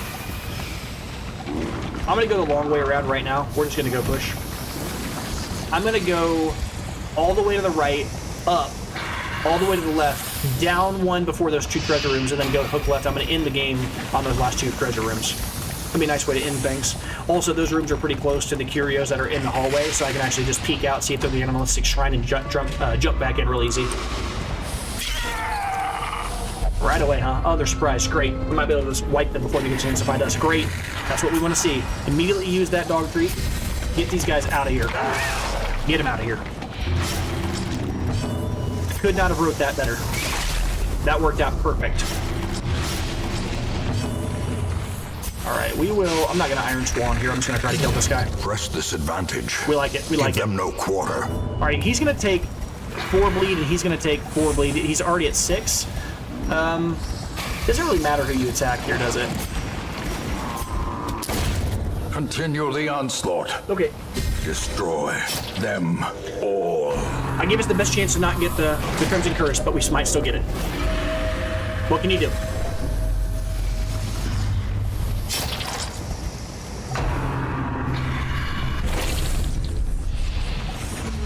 Alright. It's actually funny seeing that dude get the Crimson Curse. It's always funny imagining like the guy that does Exsanguinate and all that stuff getting the Crimson Curse. It just makes me laugh. Alright, that guy should die pretty quickly here. Yeah, he's already dead.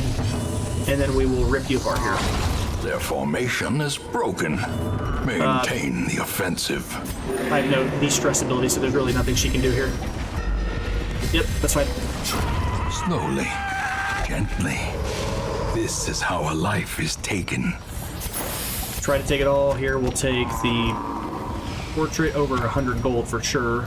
And then after that, I'd like to take the Onyx, but until I use that's why we want to get rid of these dog trees. I don't have the space for that kind of stuff. And you got to remember, it's not that big of a deal that we leave that onyx there because we got a treasure room at the end of this mission. There's already 3 slots. These 3 pickaxes are going to get replaced by the 3 random treasures we get in that room.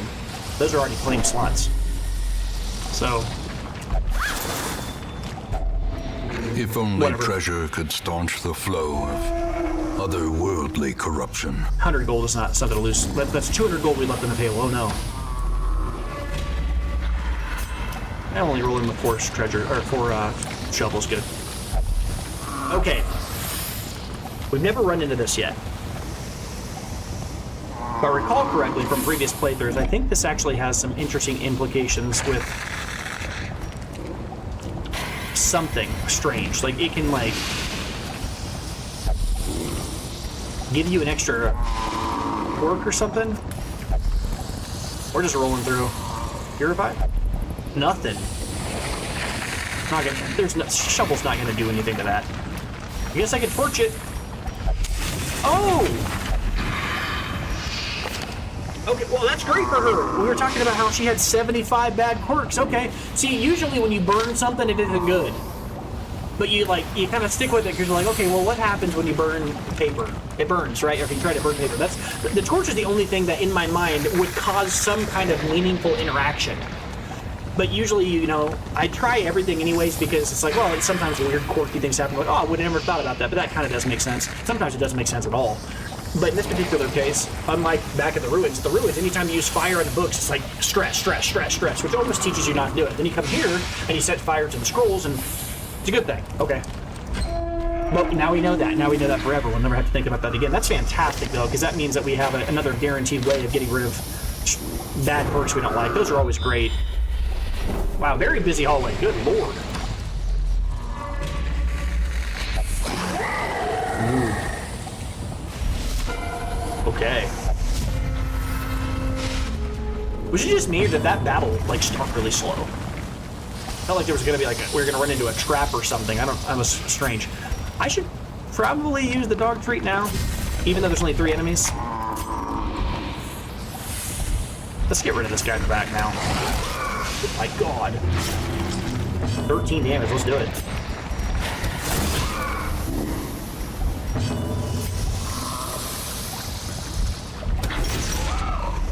Tanky boy here.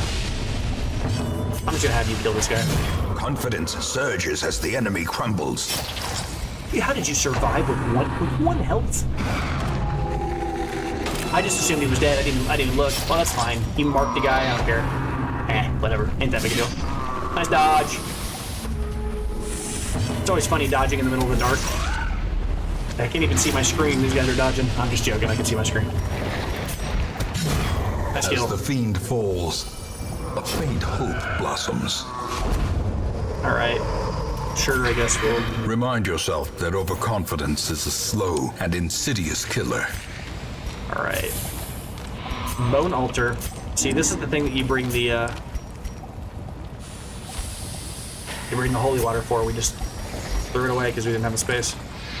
I guess we technically did. We took 25 gold over it or whatever. I don't remember what we took. Loot. Okay. A ruby. Certainly taking that. What else are we going to switch? Do we care the money? That's 350 gold we left on the table. Maybe we just go ahead and start doing this. Get rid of the bandage and the anti-venom. There's only 1 of each. I don't care that much about those. Those are like items that you bring, and then if you have to throw them away, especially at lower tiers, you just say, oh, that's fine. They're not worth that much money anyways. You bring them in case, and we seem to be doing pretty fine. I'm not that bothered by it right now. All right, these guys have a lot of protection, right? Or not protection, I meant to say. Oh, I was thinking they had stun resist. I guess it's blight resist. Blight resist. Take full damage from bleed, though. All right, we will just kill this guy.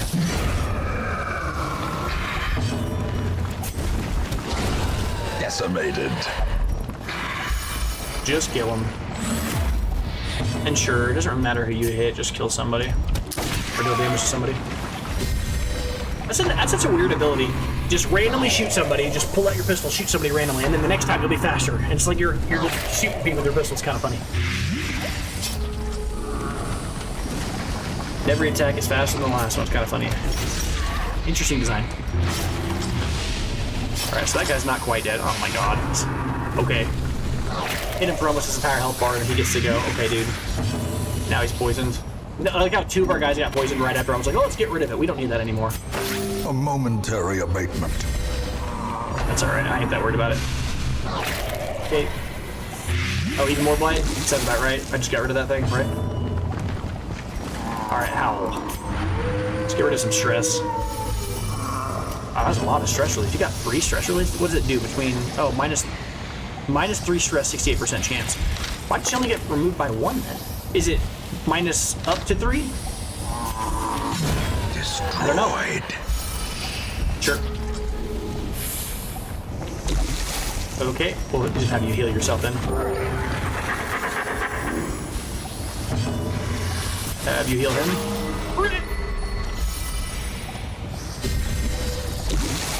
Sure.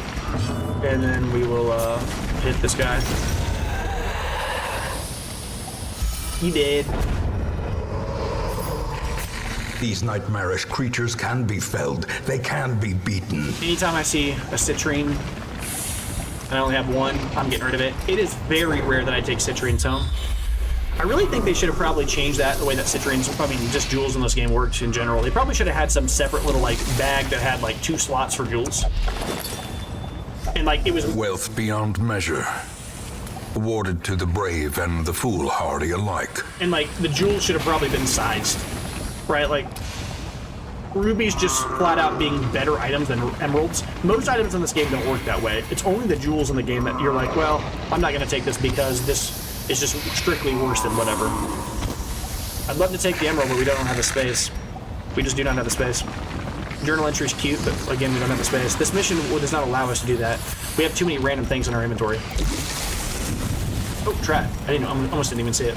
70% chance of doing it? Well, we'll give it a shot. Okay. I like how she takes apart this trap, and what was he took 2 stress. It's like he was stressed out that she was gonna screw it up. Like, dude, have some faith, man. I was stressed out too. Alright. We'll go through a few more rooms here, and then I'll use my oh, come on. See, if I had taken that emerald before, now I'd have 2 emeralds. I mean, what do you do, right? But do I switch it for the portrait? If I was going to do that, I would have done it earlier, right? I mean, there's nothing you can really do here. And I can't throw away these medicinal herbs because that's a really good thing to have at this location, especially right before, like, a boss. Or not a boss, but, like, you know. Okay. All right. Ancient traps lie in wait. That's what we wanted. Unsprung and thirsting for blood. We can use up one of these slots, and now we can actually start taking items. Go back and get those 2 emeralds that we were denied. All right, one more room, and then we'll probably camp just to get our thing back up. These are the eggs that you see back at the other location. You can burn these if you want, but if you do, I think it spawn. Let's do it. I think if you do, oh, no effect. I think you could burn them. But if you interact with it, it spawns like those bleeding guys. You know, like the whatevers. We don't want to do that. Hunger check. Those egg sacs, though, if you interact with them, I thought you could burn them, but I guess that's just the bigger ones at the courtyard. But I think you can burn them at the courtyard. It might be the case that there's different curio interactions with those if they're outside the courtyard versus in. But I know for a fact, though, if you break that open normally, it will spawn at least 2 of the blood guys, or the Crimson Curse guys. Which, you know, sounds like why would you ever do that? But the answer is, what if you're intentionally trying to gather blood? What if a lot of your dudes, you're kind of desperate, and you just everybody's got the Crimson Curse. You need Baron's invitations, and you need to get to the courtyard. Then you have an option. You can go look for them.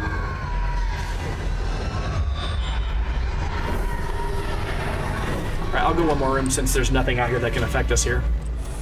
Darkness closes in, haunting the hearts of men.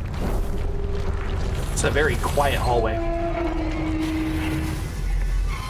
All right, now we'll probably sleep. A moment of respite. A chance to steel oneself against the coming horrors. Everybody has mostly full health here. And going to this does not increase our stress. There's no reason to eat a full ration when people are almost in full health already, and we have a lot of ways of healing. We have three. Every person on our team can heal. There's no reason to do the full. I'd much rather like store our food, so we still have 8. This will allow us to later on if something critical happens, we'll have 2 extra food on somebody if we get a hunger check. All right, here I will look to, if I can, get some attack steroids or something going on, because most of our guys actually have most everything is good. Oh, actually, I could do Man's Best Friend to remove 20 stress from him right away. This is what I want. Marching plan. Everybody gets extra speed. Clean musket, extra accuracy, extra damage, extra crit. Sure, we could do that. Takes away 3. We don't have very many other things I'm actually interested in doing. Let's do Man's Best Friend. Let's do clean musket. He doesn't need to do any of this. Extra speed's kind of funny. Extra stress, we don't want that. Self-only extra crit the next few rounds. This is 3, this takes up 3. I could also do that. I could do that, or I could also have encourage and get everybody as low on stress as possible. Yeah, that seems good. Now, one of the things I want to really quickly comment on is, I've kind of talked about this and hinted at this. We haven't yet used the flagellant to like intentionally stress himself out. It's because I haven't really felt desperate enough to do something like that. Remember, putting the flagellant at 100 stress does put him in a position where he's able to do more damage than normal, but it's also unnecessary whenever, like, you know, you got to think about it. We're not at a point in the game where I really need that. It's almost like I've put us back at the start of the fight.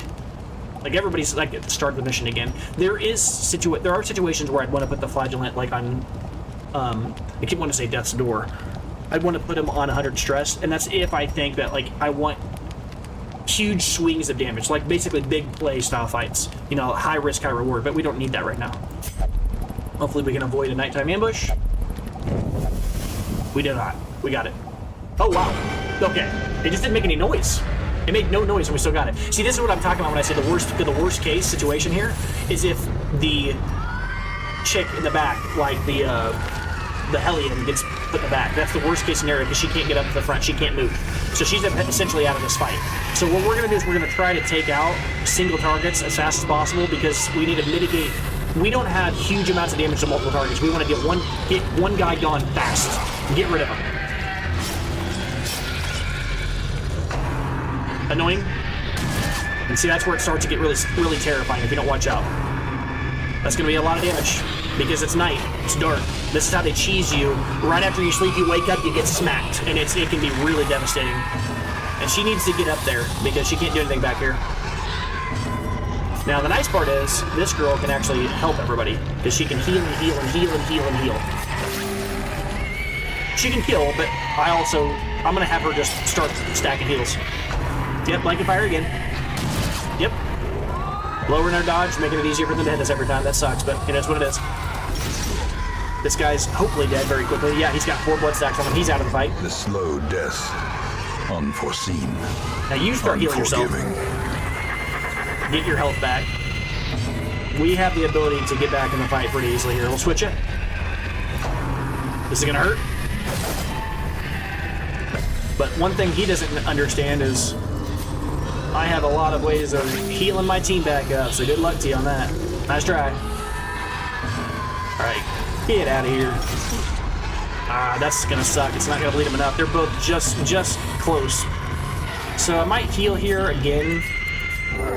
I could just have the dog basically finish them both off here, but I might cheese a few sneaky heals here. 4's a lot for a AoE ability. Great. Nice.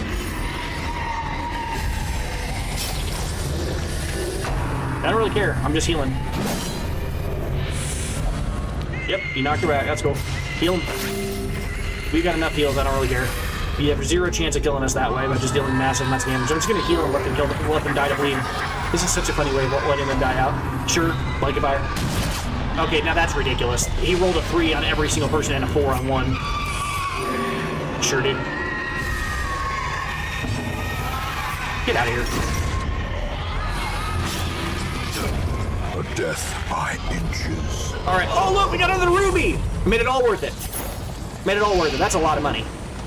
2,500 gold on 1 stack from rubies. That's crazy. All right, switch you out here. Well, not that far back. Switch you here, put you up front. But see what I mean? Like, nighttime ambushes can be insane. they're supposed to make things more challenging. Don't get me wrong, I like that. But sometimes they can just absolutely roll you in a way that's like unbelievable. It's like, what the heck? I just slept. Now my guys are. It's almost like we didn't even sleep. All right, get out of here. Just get out of here. But that's why we like fighting against these enemies, right? These guys can kind of pull us back in. So we'll try to heal up a little bit here. Get them down to a lower amount of them, and then just heal while we can. Yep, just heal. Heal. Compassion is a rarity in the fevered pitch of battle. Yep. My stress is whatever. As long as you don't get a disease, I don't really care that much. Alright. Heal up our flagellant here. Don't toy with this one. Yeah, I know. Another one falls. Sure. Well, I actually can't do anything other than move. Fiend. Just kill them. It's fine. Don't toy with them. It's like the game knew what I was thinking. Just trying to build up our resistances. Okay, so we've got, or decrease our stress, I mean to say. We don't care about the books. Eek. Nice, we got a surprise on them. That's good. Might be able to just take one of them out super quick here. Choices. Probably still better to hit the big boy because he's gonna be. Sure. Stressing out a character or marking a character, that's fine. I'm not worried about that in the slightest right now.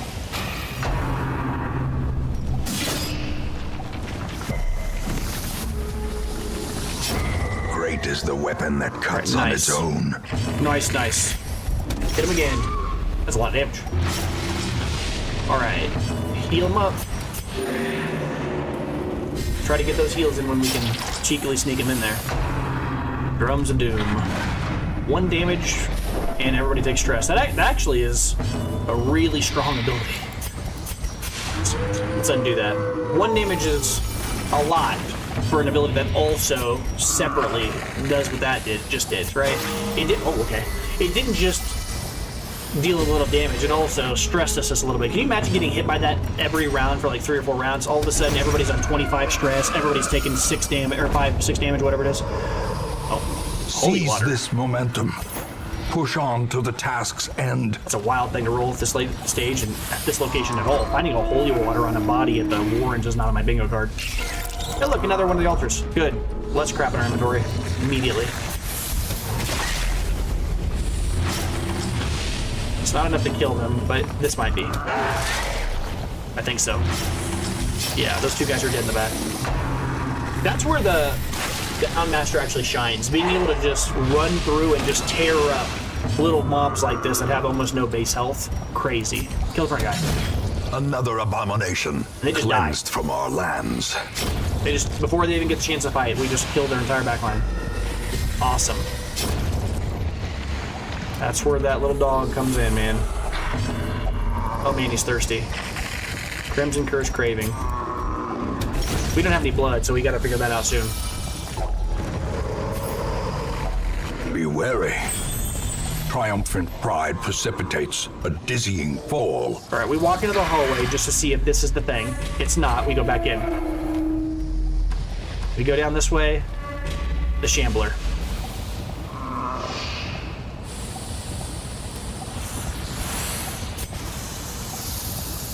Yeah. I think this is when we fight the Shambler. I think this is it. Let's go. Do I have any food? Let's top off. This is the fight that we fight the Shambler, guys. Okay. I wasn't expecting this, but I think this is probably the best situation to fight him. What do we got level-wise? Level 1, level 1, level 1, level 1. Yeah, I think we're pretty okay to fight him. What do you got here? Minus blight resist? I don't think that actually affects this fight, but we're going to use it anyway. Tapas. Remember, the Shambler is a roaming boss. That's why I'm acting like this matters, because it does matter.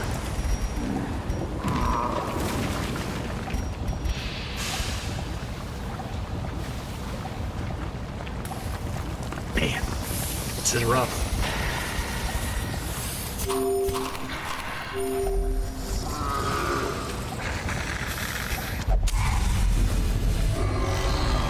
All right. Let's do the this. infinite malignity of the stars. Oh, that.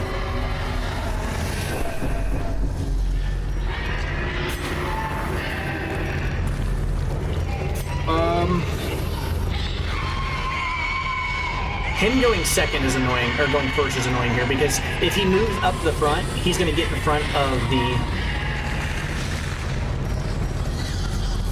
I'm just going to target a guy and give him death resist here, even though it doesn't do anything this round. I don't want her to miss her hot to trot first ability. I want her to hit for a lot. And then Hound's Harry, I guess. I need to move him to the back. Him being in that slot is actually terrible. This is actually great. Really, dude? Sure, that's fine. Okay, now I want you to just hit. Oh, she can't even Iron Swarm because of... Oh, that's unfortunate. Just hit him. 7's not a lot of damage. That is kind of sad. All right, here we will just start... I think you're going to have to just focus. She's going to have to just kill this thing as fast as possible. She's just going to target this thing and just start killing it. I think she has to be the person that we rely on to deal damage to this thing. Sure. Okay, that's fine. We got to deal with these things. These things are the annoying thing that deal a lot of damage out of nowhere. They'll just slap you for a lot. Just like slap you. All right, get up there to the front. Oh, nobody's in the wrong slots now, which is the annoying part about this fight. All right, let's go. Okay, so she's not up front, so she can't use the thing we need to use, but that's okay. We'll just have her kill some things. What is this? A dizzying Stress. blow to body and Yep, a brain. lot of stress. Okay, now you can start killing him. I don't care about the clapper thing. I'm just going to have you just keep on tearing the big boy down, the big guy with the most health. We want him gone. And you can just focus on shooting him. Kill that guy now. All right. We don't really care about all that. Yeah, it's a lot of damage, but he's already at half health. I don't care. A decisive pummeling. He's going down. We got him. I really don't have any doubts here that he's going to be out this fight. Precision. Crits make me look really right, but I didn't expect that. But I really think we're fine here. And you want to kill this guy when you can, but, you know, certain fights, sometimes when you come in here and you deal with this guy, it's not so easy. Like, this looks like we're just smacking him, and, like, I knew exactly what I was talking about. Sometimes it's not this easy. Sometimes sometimes he rolls you, sometimes it's really bad. So this guy's basically dead. All right. But we're still not out of the woods yet because, well, that I didn't expect. But she's still not in really trouble. Because she has the ability to use the adrenaline thing to heal herself back up. All right, he's gonna bleed out, right? He's got 9. I'm gonna use this and get them both back up on a lot of health real quick. Yeah. Heal a lot, like it didn't matter, and then we just gotta worry about her. He'll kill him. I'm not worried about that. And we're done. We're done. All right, go ahead and heal somebody up here real quick. Like, circumstantially, this looks really bad, but this is actually fantastic. Because now, oh, we get to heal again to even. Oh my gosh, that was a blessing. That worked out real well. Quickens. Oh yeah, worth it. Oh yeah, we still have to kill these guys? I didn't remember it that way. That's not that big a deal, but I didn't expect this. Just kill one of them and then keep on spamming heals. It's actually okay with me. I didn't know that's how this worked. Sure, it's dead. And then everybody else just use your heal abilities. This kind of showcased how powerful heal can be, huh? Just heal. I'm not really worried about killing one of them. I'd rather just... These things can't spawn more. Nothing else is going to spawn here. We're at the end of this fight. So I'm just going to use this. That guy's going to bleed out. The other one's going to hit us a few times and add some stress or whatever nonsense dorky stuff he does that doesn't matter. And I'm going to have everybody else just waste their time healing. This is going to work out real well for us. So he hits for some amount of damage. Maybe it's a crit. I don't care. 11's a lot, but I don't care. Sure. Injury and despondence set the stage for heroism or cowardice. Heal himself here. And then you're going to go ahead and use the heal on her. You both back up to a lot of health here. Now, it's not a lot because he's already used that ability once this fight, so it's not as impressive as it could have been. And then after this round, then we will kill this thing. Actually, we might be able to just do it now. Okay. Not a lot of damage, but that's okay. Exposed to a killing blow. Okay, dude. Critting for 19 is a lot. Get out of here. The ground quakes. Ancestral's Bottle. This expedition at least promises success. See, this is what we're talking about. These are very unique items you can only get from fighting against this boss, right? Ancestor items are unique items that you can only get from very specific things. At the later parts of the game, you can find them more commonly, but the Clapper... What's his name? No, the Clapper was a little guy. It was... Oh, I said his name a minute ago. I forgot his name. The boss that we just fought against, whatever his name was, you only get to get that guy occasionally, and when you see him, you have to fight him, and that's it. It just, when he shows up, and you got to deal with him when you have the opportunity. If you don't, you just miss the opportunity. A blazing star is born. But he really does give you some really good opportunities to do some crazy stuff. Why can I not... I want to use this. Why can't I... What do you have here?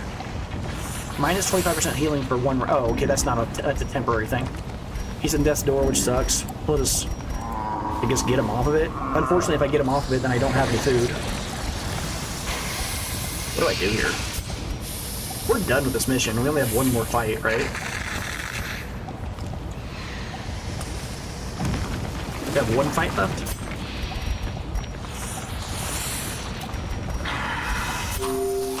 Get him off the death's door real quick. Sure, and I'll take these back with us. Let's go. All right, we're in a pretty good spot. As much as that looks like absolutely the worst experience ever a person could have, ever, we're actually really, really well off here. All right, you go ahead and take care of this. We walked out of there with an ancestral item, which is pretty cool. Let's look and see what it does. Ancestral Bottle, or Ancestor's Bottle. Plus 25% max HP, plus 50% food consumed, plus 10% stress. This is probably the worst Ancestor's item in the game, in my opinion. Because extra max HP, as I said before, is not one of my favorite traits. Bad roll, but it's still really worth going to fight against that guy because he can drop some really crazy stuff. All right, there's the Ancestor statue. So we're going to do this. We're going to be very careful not to leave the mission because we have that big treasure room still to go to, right? We've got continue adventuring. We're going to backtrack. And we got 2 more treasure rooms to go to, and only one enemy, or only one set of guys to fight left. Now, we are very close to hitting stress caps on everybody, so whatever we fight against, we are taking out the stressors immediately. Oh, this is going to be a trap, isn't it? Hunger check. Okay. The requirements of survival cannot be met on an empty stomach. All right, who's stressed now? Rapturous! How about the other version that is going to stress out too? We got a second one coming. Fearful. Okay, so now I'm still not leaving, but finally even one claim food. their due. See, I knew that we were going to get stress checked. We're probably going to get food checked because the game really likes to do that. It likes to kind of just randomly throw that in there, and by total chance, sometimes it happens to you at a bad time like this. So I intentionally did not use all 3 food to give him that because I knew we were going to get hit, and if we did, it would take him to 0, and I was not going to allow that to happen. So I kept a food in the back to make sure we had something to back us up. The promise of safety. All right, here we can do a number of things here. The opportune thing to do here is to either use this ability and immediately heal up if we want to be careful, or we could just try to deal a bunch of damage and then use this as a second ability. If I use this immediately, then he's going to be weaker in terms of heals for the rest of the fight. But I think I'd rather do that and make sure that he doesn't die, even though he's probably not going to. Oh, good God. I did not expect a crit. Well, that looks really good. But see, that's what I mean. I don't want to deal with that. Like the extra stresses and all that other stuff. Yeah. Sure. Yep. Everybody's stressed out. We got it. Nice dodge, though. We needed a little bit of that. One decent fight is really all we need here to win this really, really handily, because we're almost finished with the mission. All right, definitely do a Hound's Harry. Take these guys out. This is the best place to ever use this ability. Not just in this fight, but in this location. So it's like the best case scenario for this ability. All right, here we will just probably just take out. What? do here? I could just kill this guy. It doesn't really matter. 6 is bad, but he'll bleed out. Never mind, that's actually good. He's got 1 health left. Yeah, that's actually fantastic. Sure. Okay, so he's gonna die next round because oh no, he's got 2. No, he'll die anyway because I'm probably still gonna use the dog. Each wound rare is hurt. Sure. Oh, we got another one. Masochistic. We got 3 people stressed out here. We're gonna be fine. Those who covet injury Everybody's freaking out for sure. find it in no short supply. That's what the clapper or whatever his name is. I forgot his name. I said it earlier. Now I apparently can't remember it. But that's what he can do to you. He can really mess you up. That's what I was talking about. He's a roaming boss. He is the hardest boss, in my opinion, probably in the, like, particularly the early game, but maybe in the game. I don't know. I haven't seen anything past that, but he can just completely roll your whole squad, and you're like not even considering him as a real enemy. We've already completed the quest, so the question is, do I go any further after this room? If I'm going to, I might want to take a second to heal. He's going to take 5, he's going to take 1, he's at 2, he's going to take 1. He's basically dead. Let's just heal. Or remove some stress. Yeah, that makes sense. Okay, pretty weak heal there, to be honest. Or stress heal. I was debating whether or not to just end this guy immediately or otherwise, but that's okay. That's fine. Sure, I guess. There's our food that we needed earlier. So clearly in view. Or is it merely a trick of the light? Let's just shoot that worm. Look at that. 2 journal pages. Get out of my face. I'm not taking journal pages. Game's trolling. Look at my items. 2 journal pages right before I'm getting ready to go through 2 more. Yeah, get out of my face, you troll. Yeah, I guess I could have taken them over these torches, but I'm probably going to be dropping the bandage and the remaining torches. Like, look, 3 of these are going to be the whatever. I guess I could have probably taken one of those and hedged on it, but yeah. We're going to come back in a second to this room. Maybe I should go in here now. I don't know. I really don't know.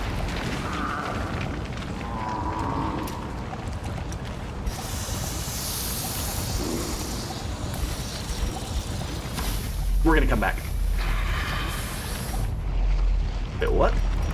Oh, I went the wrong direction. We're gonna come back into that treasure room in a second. We're gonna try to kill the remaining guys, get the best stacks of items we can, and then get an educated idea as to what items we actually are probably gonna drop. I'm just gonna try to... Oh my god, double crit was incredible! That was awesome! Hurt yourself, please stop that. Annihilated. Keep doing that, though. Alright, stress everybody out a little bit more. Seems good. Might actually heal some people here. You actually bought us a little time to maybe do something like that we probably normally couldn't have done. You're gonna bleed for... These guys are gonna die in 2 rounds, right? If I attack with everybody here, they're gonna hit us for 1 round twice. Each one's gonna hit us once, and then after that, the rest of they're just gonna die from bleed. Yeah, so it's probably the best way of doing this. Sure. Yeah, they're both gonna die next round easily. So that'll give us some time to get... Oh, nice dodge. Just 2 misses, 2 dodges. Okay. Yeah, sure. You're gonna hit hard. I don't really care who you hit, though. Okay, that's fine. The other guys will bleed on their own. Okay, I get it. Everybody's stressed. I get it. I get it. Chill. Chill. I got it. Alright, they're all dead. Now I can just focus on healing. Alright, heal up. Or, you know, I think stress is... We don't have the luxury of that right now. I think we want to focus on... I don't know. Maybe I should heal. Stress or heal. One of the 2. And 3 stress is not that much. They're just going to die, so I don't really care. Which one of these is going to get extra healing from received? This one. Oh, she doesn't want to be healed. Okay. Troll. Sure. Oh, the blood crit's nice. pumps. The limbs obey. Alright, you get to go before he does? Come on. No. Okay, that sucks. Extra gold's fine. Foolish horrors. Brought low and driven into the mud. Alright, here I will go ahead and use up the remaining medicinal herbs, and we will take this, either the portrait or the money. I don't see a world where either of these... This is a marginal choice. It doesn't actually matter. It's not going to matter. Because, well, I guess we can drop this and take this. Well, the reason I was saying it doesn't matter is because they're both just as likely to be the items we find in the next treasure room. And so it's literally a roll of the dice what we find. Crate being empty is annoying, but not the biggest of deals because we still got one more treasure room followed by the big treasure room, which is going to be the finisher. In Radiance, Last may we fight. find victory. Get through this and we are done. This has been a heck of a mission, and having beat the big boy was actually an unexpected but fantastic thing to do. You got no fortune for the weak, right? No glory for the weak. So going and fighting that guy was terrifying, but you know, the clapper or whatever his name is. What is his name? Rabies? Oh. I'll have to go figure out what his name is. Boss. It's called again Darkest Dungeon. What is the enemies, the Darkest Dungeon roaming bosses? Clapper. I'm gonna say Clapper, Darkest Dungeon, because that's the thing he spawns. I said his name earlier and I couldn't remember his name. Clapper Claw. Why can I not remember his name? Clapper Claw. The Shambler! I kept calling him the Clapper. The Shambler, and then he spawns Clappers, or guys that either they're called Clappers or they use Clapper Claw as an ability. I don't know, I can't remember. But anyway, definitely was messing us up. But it was worth going to fight him because, you know, he drops some of the most rare items that you can possibly get in the early game. Definitely worth going after. Especially if you have extra health and extra ability. Like, the first time you ever fight against him is usually an accident and you just get wiped. He was the first enemy I ever got wiped by. When I first started this game, first time I ever played it, I got absolutely eviscerated by the Shambler. He just totally destroyed us, but I didn't know what I was doing. I walked in on it, completely unexpected. I was dead within 2 rounds. Okay, that's the second time you denied that heal. Come on, man. But since I already knew, I was like, okay, my guys are very low on stress. We got mostly full health. I've got, like, you know, the inventory to take that. Oh, get out of here. Vision. Door hitting for 11. The end approaches. A nobody. Okay.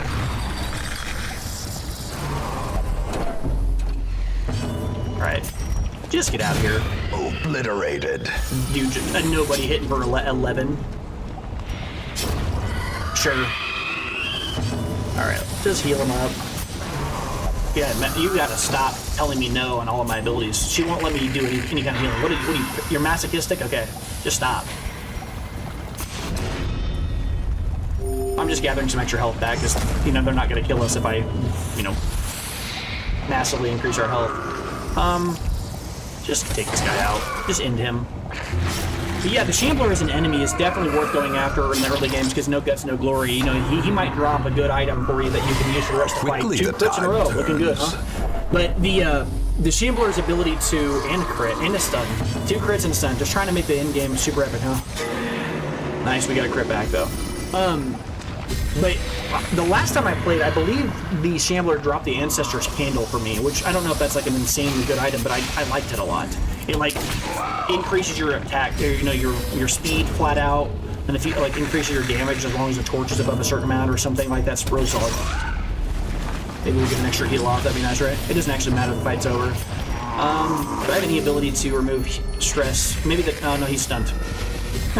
Sure. A time to perform beyond. He's gonna bleed out on his own. I'm not even gonna attack him. All right, we got through this pretty well. A 3rd ruby. A trifling victory, but a victory nonetheless. Oh, this worked out really nice. We got an extra portrait, we got extra money, everything stacks. Everything in here we can just grab it. That's crazy. That's really good. All right, now we'll use one of our last few skeleton keys here. We got 1 at least left that we need.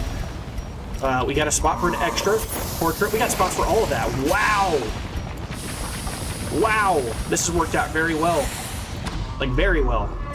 We love this. Okay. Go in here. Be very careful to use the skeleton key on it and not just open it outright. And get some really good treasures. Barristan's head. So, I don't know how many heads there are in the game. I know of 3. This one gives extra protection and extra stress. You know, it's just flat out.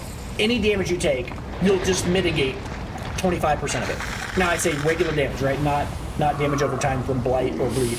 But if your character gets hit for 5, or I guess for 4, they're going to take 3 instead, right? Minus 25% off. That's really good, especially on characters whose like entire kit revolves around that. So like if you're playing as the Man-at-Arms, the Man-at-Arms often is trying to get everybody to attack him and focus on him and not his teammates, and he's just constantly like posting, and every time they attack him, he hits them back and punishes them. Barristan Head, fantastic on that guy. So we are very happy with this item. We don't care about the torches, that's getting replaced. We don't care about the skeleton keys, that's getting replaced, and we don't care about the shovel, that's getting replaced.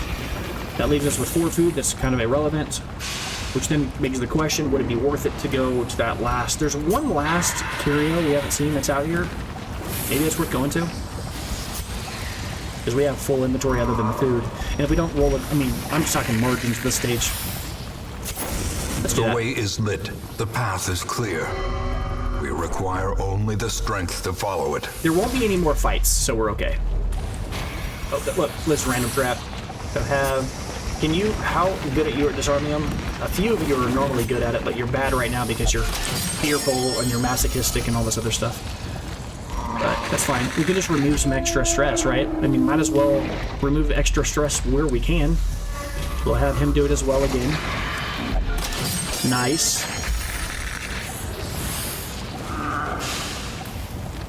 And that's it. So we're good. We can't do anything with the books. So, quest complete. Now, there's an upside and a downside to what we just did. The major upside is we beat a Shambler, we got a lot of really good items, we walked out with a lot of money, but you might remember that the whole point of being here, the whole reason we came, was because we were trying to let fresh air into the tunnels, which means that we're going to have higher damage and higher everything at this location for the next mission. Well, this is the team we were hoping to bring in the next mission against the Swine Prince. Probably not bringing them when 3 of them are masochistic. Well, I guess one of them's rapturous, which is not bad, but unfortunately, the other 2 being masochistic, not the greatest. Robbed of their writings, the swine will grow ever more ignorant. If such a thing were possible. Look at that money, though. Very efficient mission there. We got 22,000 gold off that mission, more than, doubled what I'd like to keep around. It's good. We got almost none of this other stuff, but that's a solid amount of money. That's the kind of money, that's more money than you usually get on an antiquarian run, so I'm fine with this. All right, any good rolls on resolve? Look at this, none of them even hit level 2 either. So it wouldn't have mattered anyways, like I was talking earlier. All right, Ansi is annoying. We want to get rid of that immediately. Wheel Adventure we don't care about. Scientific is fine. This character doesn't really care about heals from other people. He's really just healing himself. Torn Rotator, less damage from melee skills. We're okay with that. Torn Rotator is a lockable quirk on Karnit, because Karnit's abilities are almost entirely, the ones that we use often, are almost entirely ranged with the dog. And Warren's Tactician, hilariously, that's this location, actually is serviceably decent on this character, because this character really loves going to the Warrens and just tearing people up. Weirdly enough, we might actually still be able to, if we bring this guy to fight against, if we were to go fight against the Swine Prince next round, which we're not going to, but if we did, the Warren's Tactician would actually be really good, because it would deal extra damage to this location, so we would lean even heavier on him to take out the Swine Prince. That's funny. See what we get. The twisting tunnels no longer exhale the toxic stench of degeneracy. Makes me think of a high school boys' locker room. Anyway, so this says plus 33% resolve XP in the Warrens on the next quest, and plus 15% damage in the Warren on the next quest. Yeah, like that'd be a great thing to have against the old Swine Prince, but I don't think we can go there now. Because if you look at our comp, like look at the guys we have now. The people who we were thinking about bringing with us, they have seen better days. That Shambler absolutely eviscerated us. So, I mean, at this stage, the only plausible comp that we would even have would involve probably bringing a Bounty Hunter, because he just deals a lot of damage. And everybody else is not ready. I mean, we didn't have any other level 2s outside of Renee, and Renee decided, without even checking with Renee, we didn't even bring Renee, and the only other level 2 that we have on our team is Renee. And Renee's off doing whatever he's doing. Got a question mark. He's out on a bender or something. Sinless, level 2, great, be an awesome one, but he's Rapturous. Ironically, that might not actually be the worst thing in the world. I think Rapturous is actually a buff. I need to look that up. I know it's an attack speed steroid of some kind, but it's like a positive stress thing. The only one character in the game that actually prefers to be stressed out. Rapturous, Darkest Dungeon. That's not what I typed. Rapture Bioshock. That's a blast from the past. Rapturous Darkest Dungeon. So if you look at afflictions, most afflictions suck, but Rapturous,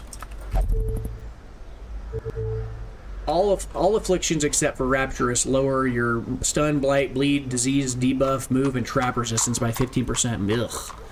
But not Rapturous. So let's see where... Why can't I find... I searched for Rapturous on this page. Okay, there we go. Rapturous gives... Yeah. So Rapturous gives 25% extra damage percentage while he's Rapturous. Minus 20 dodge. He just gets hit by everything. And then plus 3 speed. He also has... What's this column called? Act outs, comments, and other.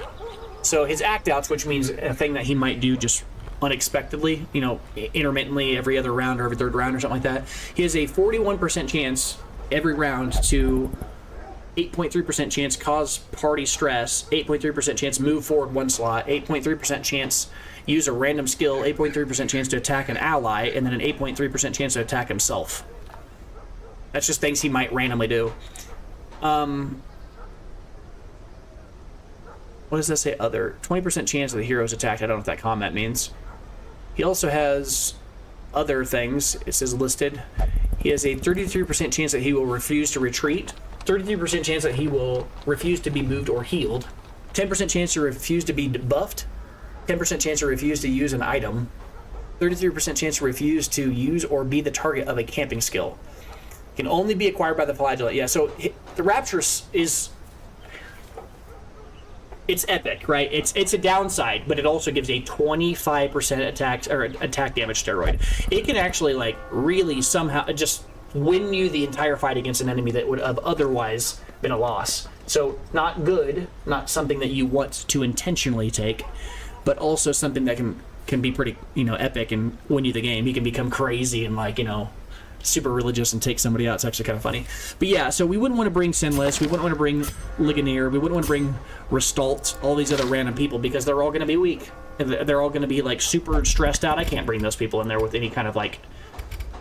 That would be highly irresponsible. So what would make a lot more sense is to send them all on in here. This guy will only come in here and do the penance hall, so we have to send him in here now.